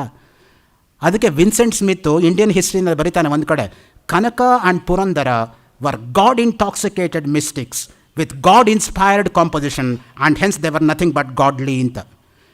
They are not ordinary people. Different people get different kinds of intoxication, but they had god intoxication. ನೋಡಿ, ಎಲ್ಲೆಲ್ಲಿ ನೋಡಿದ್ರು ಅಲ್ಲಿ ಭಗವಂತನನ್ನೇ ಕಾಣ್ತಾ ಇದ್ರು ಅವರು. ಎಲ್ಲಿಲ್ಲ ಭಗವಂತ, ಸರ್ವಾಂತರ್ಯಾಮಿಯಾಗಿರ್ತಕ್ಕಂಥವ್ನು ಎಲ್ಲ ಕಡೆನೂ ಇದ್ದಾನೆ. ಅದರಿಂದ ಇಲ್ಲದೇ ಇರೋದನ್ನು ಎಲ್ಲಿ ನಾವು ತೋರಿಸೋದಕ್ಕೆ ಸಾಧ್ಯ ಅವನಿಗೆ? ಶೇಮುಷಿ ದಕ್ಷಿಣ ಪ್ರೋಕ್ತ ವಾಯಸ್ಯಾಭೀಕ್ಷಣೆ ಮುಖಂ ದಕ್ಷಿಣಾಭಿಮುಖ ಪ್ರೋಕ್ತ ಶಿವೋಸೌ ಬ್ರಹ್ಮವಾದಿಭಿಹಿ. ನಮ್ಮ ಸ್ವಸ್ವರೂಪವನ್ನು ನಾವು ಮರೆತಿರುವುದರಿಂದ ಗುರುನಾಥನಾದ ದಕ್ಷಿಣಾಮೂರ್ತಿ ಆ ಮರೆಯನ್ನು ಹೋಗಲಾಡಿಸಿ ನಮ್ಮ ನಿತ್ಯ ನೈಜ ಸ್ವರೂಪವನ್ನು ನಮ್ಮಲ್ಲಿಯೇ ಇರುವುದಾಗಿ ಬೆಳಗುತ್ತಿರುವುದಾಗಿ ತಿಳಿಸುವವನಾಗಿ ವೈರಾಗ್ಯ ಎಂಬ ತೈಲದಿಂದ, ಅಂಡರ್ಲೈನ್ ಮಾಡಿಕೊಳ್ಳಿ, ಯಾವ ತೈಲ ಅಂದರೆ ವೈರಾಗ್ಯನೇ ತೈಲ, ತೈಲವೇ ವೈರಾಗ್ಯ. ರೂಪಕಾಲಂಕಾರ ನೋಡಿ, ಇಲ್ಲೂ ಬಂತು. ನಾನು ಮೊನ್ನೆ ತಮ್ಮ ಹತ್ರ ಹಂಚಿಕೊಂಡೆ ಯಾವ ರೀತಿಯಾಗಿ ಲಕ್ಷ್ಮೀ ನೃಸಿಂಹ ಕರಾವಲಂಬನ ಸ್ತೋತ್ರ ಪೂರ್ತಿ ಆಚಾರ್ಯ ಶಂಕರರು ರೂಪಕಾಲಂಕಾರವನ್ನು ತಂದಿದ್ದಾರೆ ಅಂತ. ಇಲ್ಲೂ ರೂಪಕವೇ ಇರೋದು. ವೈರಾಗ್ಯ ಎಂಬ ತೈಲದಿಂದ ವಿಗತಃ ರಾಗಃ ಯಸ್ಮಾತ್. ಯಾರಿಂದ ರಾಗದ್ವೇಷಗಳು ದೂರವಾಗಿದೆಯೋ ಅದಕ್ಕೆ ವಿರಾಗ ಅಂತ ಕರೆಯೋದು. ವಿರಾಗಸ್ಯ ಭಾವ ವೈರಾಗ್ಯಂ. ಸೊ ಅದರಿಂದ ನಾವು ಅಲ್ಲಿಗೆ ಹೋಗಬೇಕಾರೋದು ಯಾವುದು? ಇಹ ಅಮೂತ್ರ ಫಲಭೋಗ ವಿರಾಗ. ಇಹ ಭೋಗ ವಿರಾಗ ಎಷ್ಟು ಜನಕ್ಕಿರುತ್ತೆ, ಅಮೂತ್ರ ಭೋಗ ವಿರಾಗ ಹೋಗೋದೇ ಇಲ್ಲ. ಇಹ ಅಂದರೆ ಈ ಲೋಕ, ಅಮೂತ್ರ ಅಂದರೆ ಸ್ವರ್ಗ. ಸ್ವರ್ಗ ಶಾಶ್ವತ ಅಲ್ಲಪ್ಪ. ಕ್ಷೀಣೆ ಪುಣ್ಯೇ ಮರ್ತ್ಯಲೋಕಂ ವಿಶಂತಿ. ಪುಣ್ಯ ಮಾಡಿರೋ ತನಕ ಸ್ವರ್ಗ, ಪುಣ್ಯ ಖರ್ಚಾದ್ಮೇಲೆ ಭೂಲೋಕನೇ ಗ್ಯಾರಂಟಿ. ಯಾಕೆಂದರೆ ಇದು ಕರ್ಮಭೂಮಿ, ಅದು ಭೋಗಭೂಮಿ. ಭೋಗ ಯಾವತ್ತೂ ಕೂಡ ಇರೋದಲ್ಲ. ಭೋಗಾನ ಭುಕ್ತ ವಯಮೇವ ಭುಕ್ತಾ ತಪೋನ ತಪ್ತಂ ವಯಮೇವ ತಪ್ತಾ ಕಾಲೋನ ಯಾತೋ ವಯಮೇವ ಯಾತಾ ತೃಷ್ಣಾನ ಜೀರ್ಣ ವಯಮೇವ ಜೀರ್ಣ. ಭರ್ತೃಹರಿ ಅದಕ್ಕೆ ಹೇಳಿರೋದು, ಭೋಗಗಳಿಗೆ ಕೊನೆ ಇಲ್ಲ. ಒಂದು ಭೋಗ ಮುಗಿದ ಕೂಡಲೇ ಇನ್ನೊಂದು ಭೋಗ ಶುರುವಾಗುತ್ತೆ ತಾನೇ ತಾನಾಗಿ. ಕೆಲವು ಹೇಳಿದುಂಟು, ಏನು ರೀ ಬೆಂಗಳೂರಲ್ಲಿ ಒಂದು ಮನೆ ಕಟ್ಟಲಿಲ್ಲಪ್ಪ, ಮನೆ ಕಟ್ಟಿಬಿಡ್ಬೇಕು. ಆಯಿತು, ಕಟ್ಟಾಯಿತು. ಕಟ್ಟಿದ ಮೇಲೆ ಒಂದು ಕಾರ್ ಬೇಡವೇನ್ರಿ ಓದೋದಕ್ಕೆ, ಏನು ಕಾಲಲ್ಲಿ ಓಡೋಕ್ಕಾಗತ್ತಾ? ಸೊ ಯಾರೋ ಒಬ್ರು ಹೇಳ್ತಾಯಿದ್ರು, ಇಟ್ಟರೆ ಕಾರು ಇಲ್ಲದೆ ಹೋದರೆ ಕಾಲು ಅಂತ. No other business. If I go I will go only in 4-wheeler ಅಂತ ಆ ಥರ. Otherwise I don't mind walking from Malleshwaram to Vijaya college ಅಂತ ಒಬ್ಬರು ಇಂಗ್ಲೀಷ್ ಪ್ರೊಫೆಸರ್ ಇದ್ದರು ವಿಜಯ ಕಾಲೇಜಲ್ಲಿ, ಅವ್ರು ಹೇಳ್ತಾಯಿದ್ರು. ಸೊ ಆ ದೃಷ್ಟಿಯಿಂದ ದಿನ ನಡ್ಕೊಂಡು ಹೋಗೋದು ಮಲ್ಲೇಶ್ವರದಿಂದ ವಿಜಯ ಕಾಲೇಜ್ ತನಕ, ಆಮೇಲೆ ನಡ್ಕೊಂಬರೋದು, ವಾಕಿಂಗು, ಆ ತರಹ. ವೈರಾಗ್ಯ ಎಂಬ ತೈಲದಿಂದ ಸಂಪೂರ್ಣವಾದ ಭಕ್ತಿ ಎಂಬ ಬತ್ತಿಯಿಂದ, ಬೇರೆ ಇನ್ಯಾವುದೋ ಬತ್ತಿ ಅಲ್ಲ, ಭಕ್ತಿಯೇ ಬತ್ತಿ, ಬತ್ತಿಯೇ ಭಕ್ತಿ. ಅಲ್ಲಿ ಮತ್ತೆ ರೂಪಕ ಪ್ರಬೋಧ ಎಂಬ ಜ್ಞಾನದಿಂದ. ನೋಡಿ, ಬೋಧ ಅಂದ್ರೇ ಜ್ಞಾನ, ಪ್ರಬೋಧ ಅಂದ್ರೇನೋ ಅತ್ಯಂತ ಉತ್ಕೃಷ್ಟವಾಗಿರ್ತಕ್ಕಂಥ ಆತ್ಮಜ್ಞಾನ ಅಂತ ಅರ್ಥ. ಅದಕ್ಕೆ ನಮ್ಮಲ್ಲಿ ಪ್ರಬೋಧ ಸೂರ್ಯೋದಯ ಅಂತಲೇ ಒಂದು ನಾಟಕ ಇದೆ. ಕೃಷ್ಣ ಮಿಶ್ರ ಎಂಬತಕ್ಕಂತಹ ಸನ್ಯಾಸಿಗಳು 10ನೇ ಶತಮಾನದಲ್ಲಿ ಬರೆದಿರ್ತಕ್ಕಂಥ ನಾಟಕ. ವಿವೇಕ ಎಂಬತಕ್ಕಂಥ ಹೆಣ್ಣುಮಗಳಿಗೂ ವೈರಾಗ್ಯ ಎಂಬತಕ್ಕಂಥ ಗಂಡು ಹುಡುಗನಿಗೂ ಮದುವೆ ಅದರಲ್ಲಿರೋದು. ವಿವೇಕಕ್ಕೂ ವೈರಾಗ್ಯಕ್ಕೂ ಮದುವೆ. ಅದ್ರಲ್ಲಿ ಬರ್ತಕ್ಕಂಥ ಕೆಟ್ಟ ಪಾತ್ರಗಳು ಯಾರು ಅಂದರೆ ಅರಿಷಡ್ ವರ್ಗಗಳು. ಕಾಮ, ಕ್ರೋಧ, ಲೋಭ, ಮೋಹ, ಮದ, ಮಾತ್ಸರ್ಯ ಇವರೇ ಅಲ್ಲಿರ್ತಕ್ಕಂಥ ಕೆಟ್ಟ ಪಾತ್ರಗಳು. ಒಳ್ಳೆಯ ಪಾತ್ರಗಳು ಯಾವುದು ಅಂತ ಹೇಳಿದ್ರೆ ವಾತ್ಸಲ್ಯ, ಸ್ನೇಹ, ಸುಖ, ಇವರೇ ಒಳ್ಳೆಯ ಪಾತ್ರಗಳು. ಸೊ ಪಾತ್ರಗಳ ಮುಖಾಂತರ ನಮ್ಮ ನೈಜವಾಗಿರ್ತಕ್ಕಂಥ ಅಂತಸತ್ವವನ್ನು ಬೆಳೆಸೋದಕ್ಕೆ ಪ್ರಯತ್ನ ಮಾಡಿದ್ದಾರೆ ಕೃಷ್ಣ ಮಿಶ್ರರು. ಅದನ್ನೇ ಬೇಸಿಸ್ ಆಗಿಟ್ಕೊಂಡು 17ನೇ ಶತಮಾನದ ವೇದಾಂತ ದೇಶಿಕರು ಸಂಕಲ್ಪ ಸೂರ್ಯೋದಯ ಅಂತ ನಾಟಕ ಬರೆದರು. ಅದು 10 ಅಂಕ ನಾಟಕ, ಇದು 10 ಅಂಕ ನಾಟಕವೇ.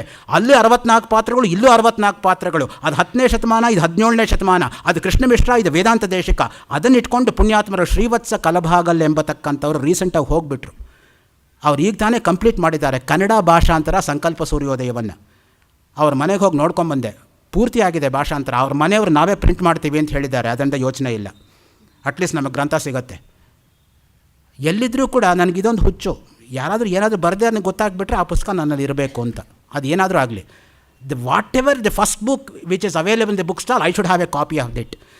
ಸೊ ಅದರಿಂದ ಅದೇ ಒಂಥರ ಹುಚ್ಚು. ಯಾಕೆಂದರೆ ನಮ್ಮಲ್ಲಿ 12 ಜನ ಅಧ್ಯಾಪಕರು ಇರೋ ಮನೆ ಆಗಿದ್ದರಿಂದ ಎಲ್ಲರೂ ಕಲೆಕ್ಟ್ ಮಾಡ್ಕೊಂಡಿರೋದು ಒಂದು 36,514 ಪುಸ್ತಕ ಇರೋದರಿಂದ not bad for an individual. So ಆ ದೃಷ್ಟಿಯಿಂದ ಏನೋ ಓದ್ತಾ ಇದ್ದರೆ ದಿನಕ್ಕೊಂದು 16 ಗಂಟೆ, ಒಂದು 50 ವರ್ಷ ಓದಿದ್ರೆ ಚೂರು ಪಾರು ಉಳಿಯುತ್ತೆ ತಲೆಯಲ್ಲಿ. ಪ್ರಬೋಧ ಎಂಬತಕ್ಕಂತಹ ಜ್ಞಾನದಿಂದ ನೋಡಿ, ಅದಕ್ಕೇನೆ ಪ್ರತಿಬೋಧ ವಿದಿತಂ ಮತಂ ಅಮೃತತ್ವಂ ಹಿ ವಿಂದತೆ ಆತ್ಮನ ವಿಂದತೆ ವೀರ್ಯಂ ವಿದ್ಯೆಯ ವಿಂದತೆ ಅಮೃತಂ ಸ್ಪಷ್ಟವಾಗಿ ಹೇಳ್ತಾ ಇದೆ.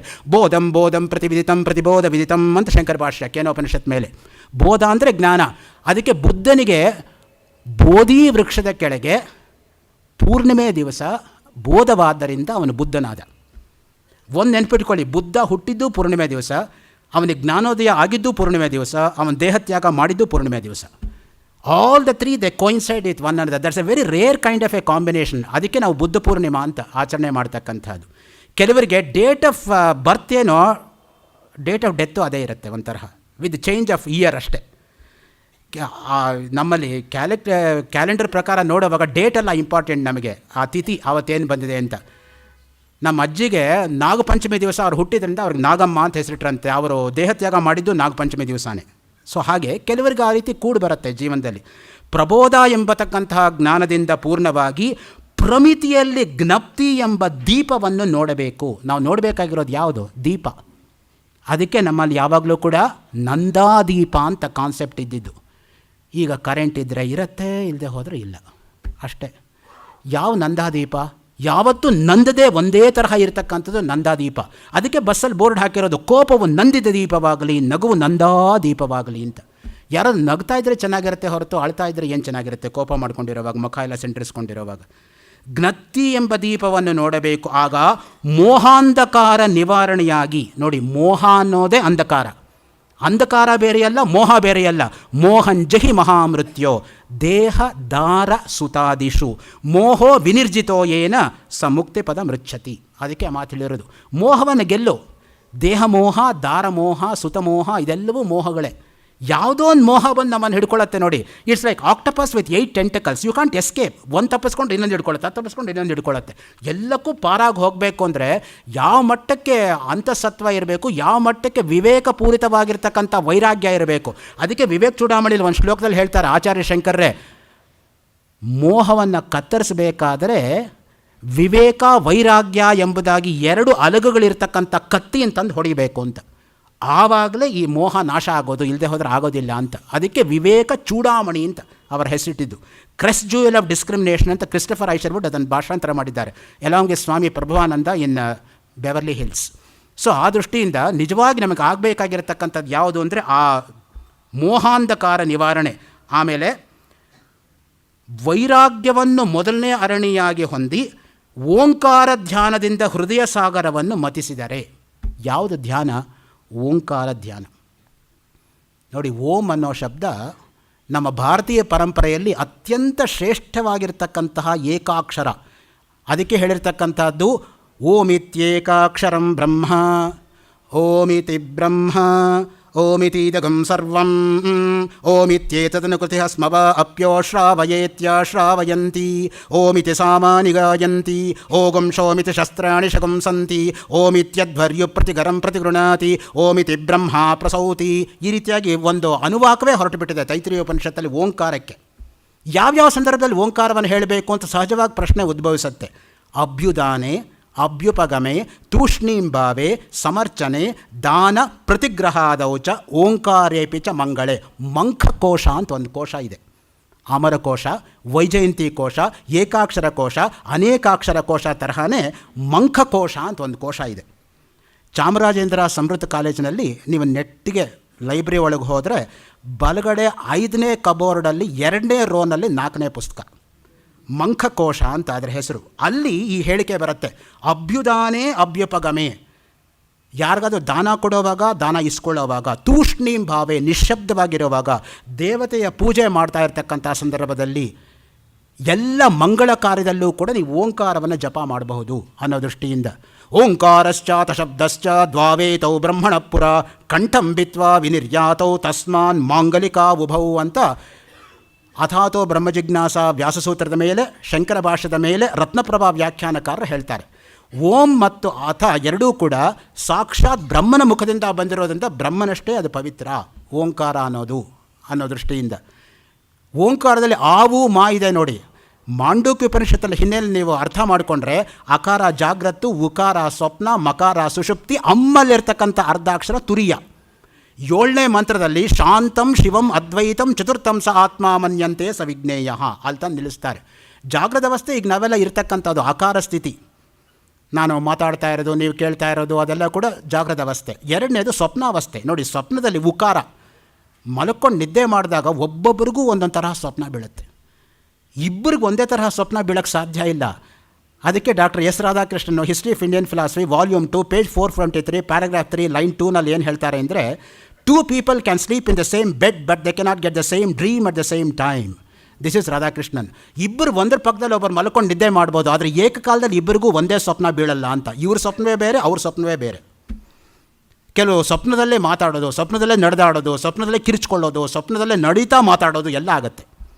Sleep walking, sleep talking, walking come talking ಎಲ್ಲ ನಡೆಯುತ್ತೆ ನೋಡಿ ಸ್ವಪ್ನ ಅನ್ನೋದು. ಬೆಳಗ್ಗೆ ಆದಮೇಲೆ ಎಲ್ಲ ಸುಳ್ಳು ಅಂತ ನಮಗೆ ಗೊತ್ತಾಗುತ್ತೆ.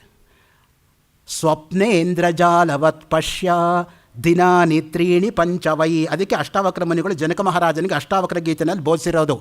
ಸ್ವಪ್ನ ಅನ್ನೋದು ಇಂದ್ರಜಾಲ ತರಹ. PC ಸರ್ಕಾರು ಟೌನ್ ಹಾಲಲ್ಲಿ ಒಂದು ಹೆಣ್ಣು ಮಗುನ ಒಂದು ಟೇಬಲ್ ಮೇಲೆ ಮಲಗಿಸ್ದ ಹಾಗೆ, ಆ ಮಗುನ ಕತ್ತರಿಸ್ದ ಹಾಗೆ, ಮ್ಯಾಜಿಕ್ ಶೋ ಮುಗಿದ ಮೇಲೆ ಆ ಮಗು ಎದ್ದು ನಿಂತ್ಕೊಂಡ ಮೇಲೆ ಓಹೋ ಇದೆಲ್ಲ ಸುಳ್ಳು ನಮಗೆ ಗೊತ್ತಾಗೋ ಹಾಗೆ ಸ್ವಪ್ನ ನೋಡೋ ತನಕ ಸತ್ಯವೇ ಹೊರತು ಶಾಶ್ವತವಾದ ಸತ್ಯವಲ್ಲ.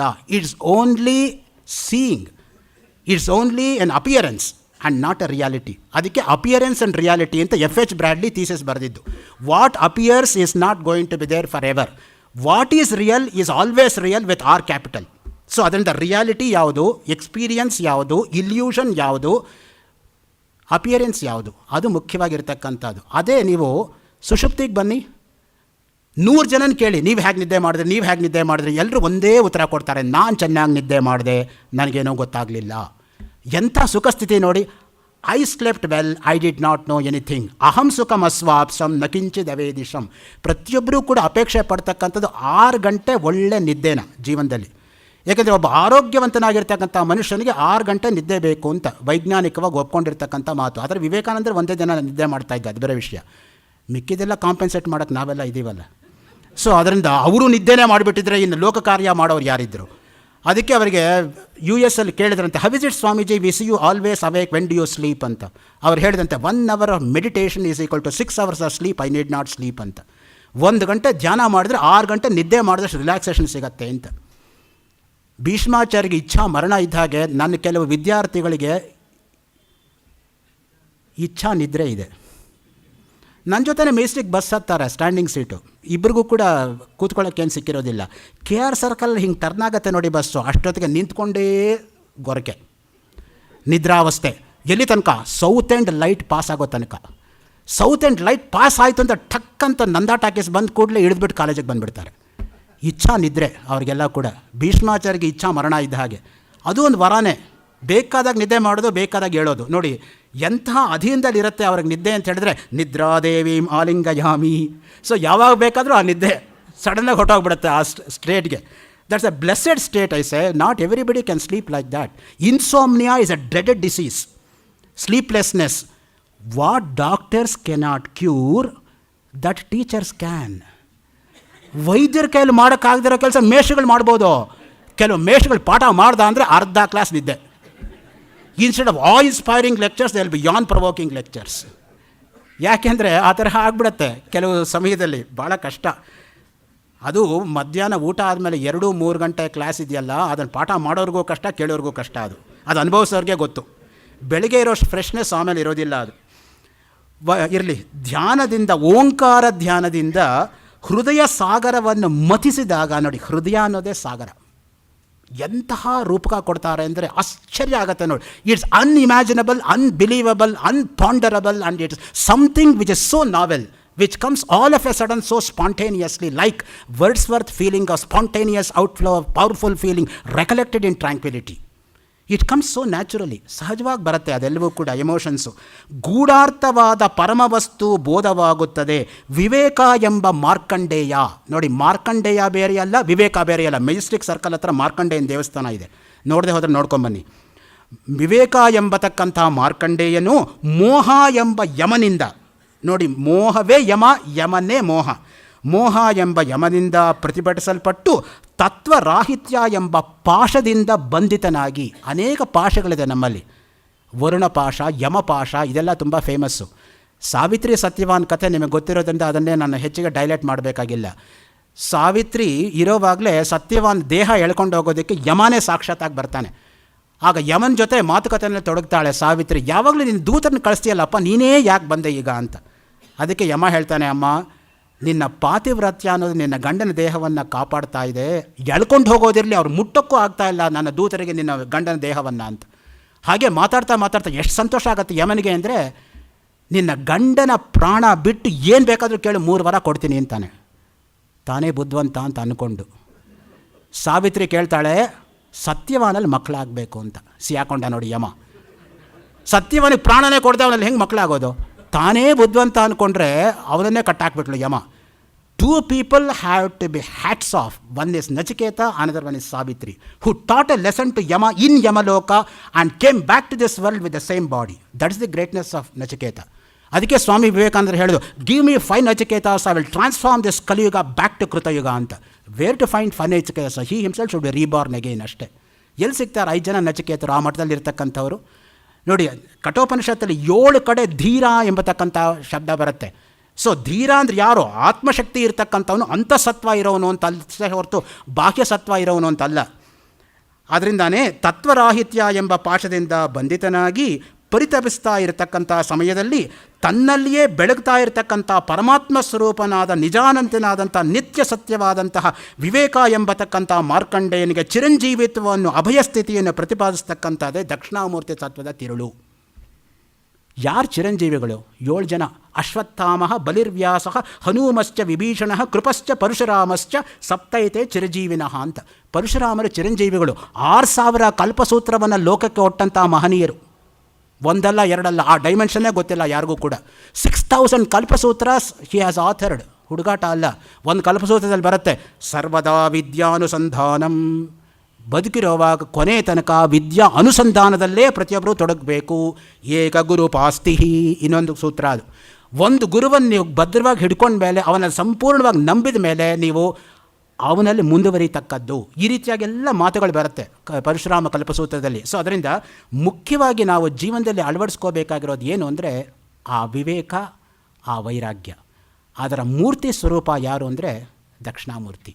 ದಕ್ಷಿಣಾಮೂರ್ತಿ ಯಾರು ಅಂದರೆ ಗುರು. ಗುರು ಯಾರು ಅಂತ ಹೇಳಿದರೆ ನಮಗೆ ನಿಜವಾಗಿ ಆಂತರಿಕವಾಗಿರ್ತಕ್ಕಂತಹ ದಿವ್ಯ ಜ್ಯೋತಿ ಯಾವುದು ನಮ್ಮಲ್ಲಿದೆಯೋ ಅದನ್ನು ನಮಗೆ ತೋರ್ಪಡಿಸ್ತಕ್ಕಂಥವನು. ತನ್ನ ಸ್ವಾನುಭವದಿಂದ ತನ್ನ ಅನುಭವವನ್ನು ನಮ್ಮ ಅನುಭವಕ್ಕೆ ಟ್ರಾನ್ಸ್ಫರ್ ಮಾಡ್ತಕ್ಕಂಥ ಶಕ್ತಿ ಇರತಕ್ಕಂಥವನು ಗುರು. ಅಂತಹ ಒಂದು ಗುರು ಸ್ಮರಣೆಯನ್ನು ಶಿಕ್ಷಕರ ದಿನಾಚರಣೆಯೆಂದು ಹಂಚಿಕೊಳ್ತಕ್ಕಂತಹ ಸುಯೋಗ ನನ್ನದಾಯಿತು. ಈ 4 ದಿವಸಗಳ ಕಾಲ ಆಚಾರ್ಯ ಶಂಕರರ ಒಂದು 4-3 ಸ್ತೋತ್ರಗಳಲ್ಲಿ ಒಂದೊಂದು ಶ್ಲೋಕ ಮಾತ್ರ ಪರಿಚಯ ಮಾಡ್ತಕ್ಕಂತಹ ಉಪನ್ಯಾಸ ಆಯಿತೇ ಹೊರತು ಯಾವ ಒಂದು ಶ್ಲೋಕವನ್ನಾಗಲಿ ಒಂದು ಸ್ತೋತ್ರವನ್ನಾಗಲಿ ಸಂಪೂರ್ಣವಾಗಿ ಹಂಚಿಕೊಳ್ಳೋ ಪ್ರಯತ್ನ ನಾನು ಮಾಡಲಿಲ್ಲ, ಮಾಡೋಕ್ಕಾಗಲಿಲ್ಲ ನನ್ನ ಕೈಯಿಂದ. ಸೊ ಅದರಿಂದ ನಾನು ಮಾಡದೇ ಇರೋದಕ್ಕೆ ತಮ್ಮ ಕ್ಷಮೆ ಇರಬೇಕು. ಏನಾದರೂ ಒಂದು 2 ಒಳ್ಳೆಯ ಪದಗಳು ಇದ್ದರೆ ಅದು ಕೇವಲ ಶಂಕರರಿಗೆ ಸೇರಬೇಕಾದ್ದು, ನಂದಲ್ಲ. ಈ ಮಾತುಗಳಿಂದ ಈ ಸಮಗ್ರವಾಗಿರ್ತಕ್ಕಂಥ ಉಪನ್ಯಾಸ ಮಾಲಿಕೆಯನ್ನು ನಡೆಸಿಕೊಟ್ಟಂತಹ ಪ್ರಾಯೋಜಕರಾಗಿರ್ತಕ್ಕಂಥ ಶ್ರೀ ನಾಗರಾಜ್ ಕುಟುಂಬದವರಿಗೂ ಮತ್ತು ಕರ್ಮಯೋಗಿ ಸನ್ಮಿತ್ರ ರಾಮು ಅವರಿಗೂ ಮತ್ತು ಅತ್ಯಂತ ಆಸಕ್ತಿಯಿಂದ ಪ್ರತಿನಿತ್ಯವೂ ಕೂಡ ನನ್ನನ್ನು ಅತ್ಯಂತ ತಾಳ್ಮೆಯಿಂದ ಸಹಿಸಿಕೊಂಡು ಕೇಳಿದಂತಹ ತಮಗೂ ಕೂಡ ನಾನು ಅತ್ಯಂತ ಋಣಿ ಎಂಬುದಾಗಿ ವಿನಮ್ರವಾಗಿ ವಿನಂತಿಸಿಕೊಂಡು ಈ ಉಪನ್ಯಾಸವನ್ನು ಇಲ್ಲಿಗೆ ನಿಲ್ಲಿಸ್ಕೋತಾ ಇದ್ದೀನಿ. ಓಂ ಶಾಂತಿ ಶಾಂತಿ ಶಾಂತಿ. ಶ್ರೀ ಶಂಕರಾರ್ಪಣಮಸ್ತು.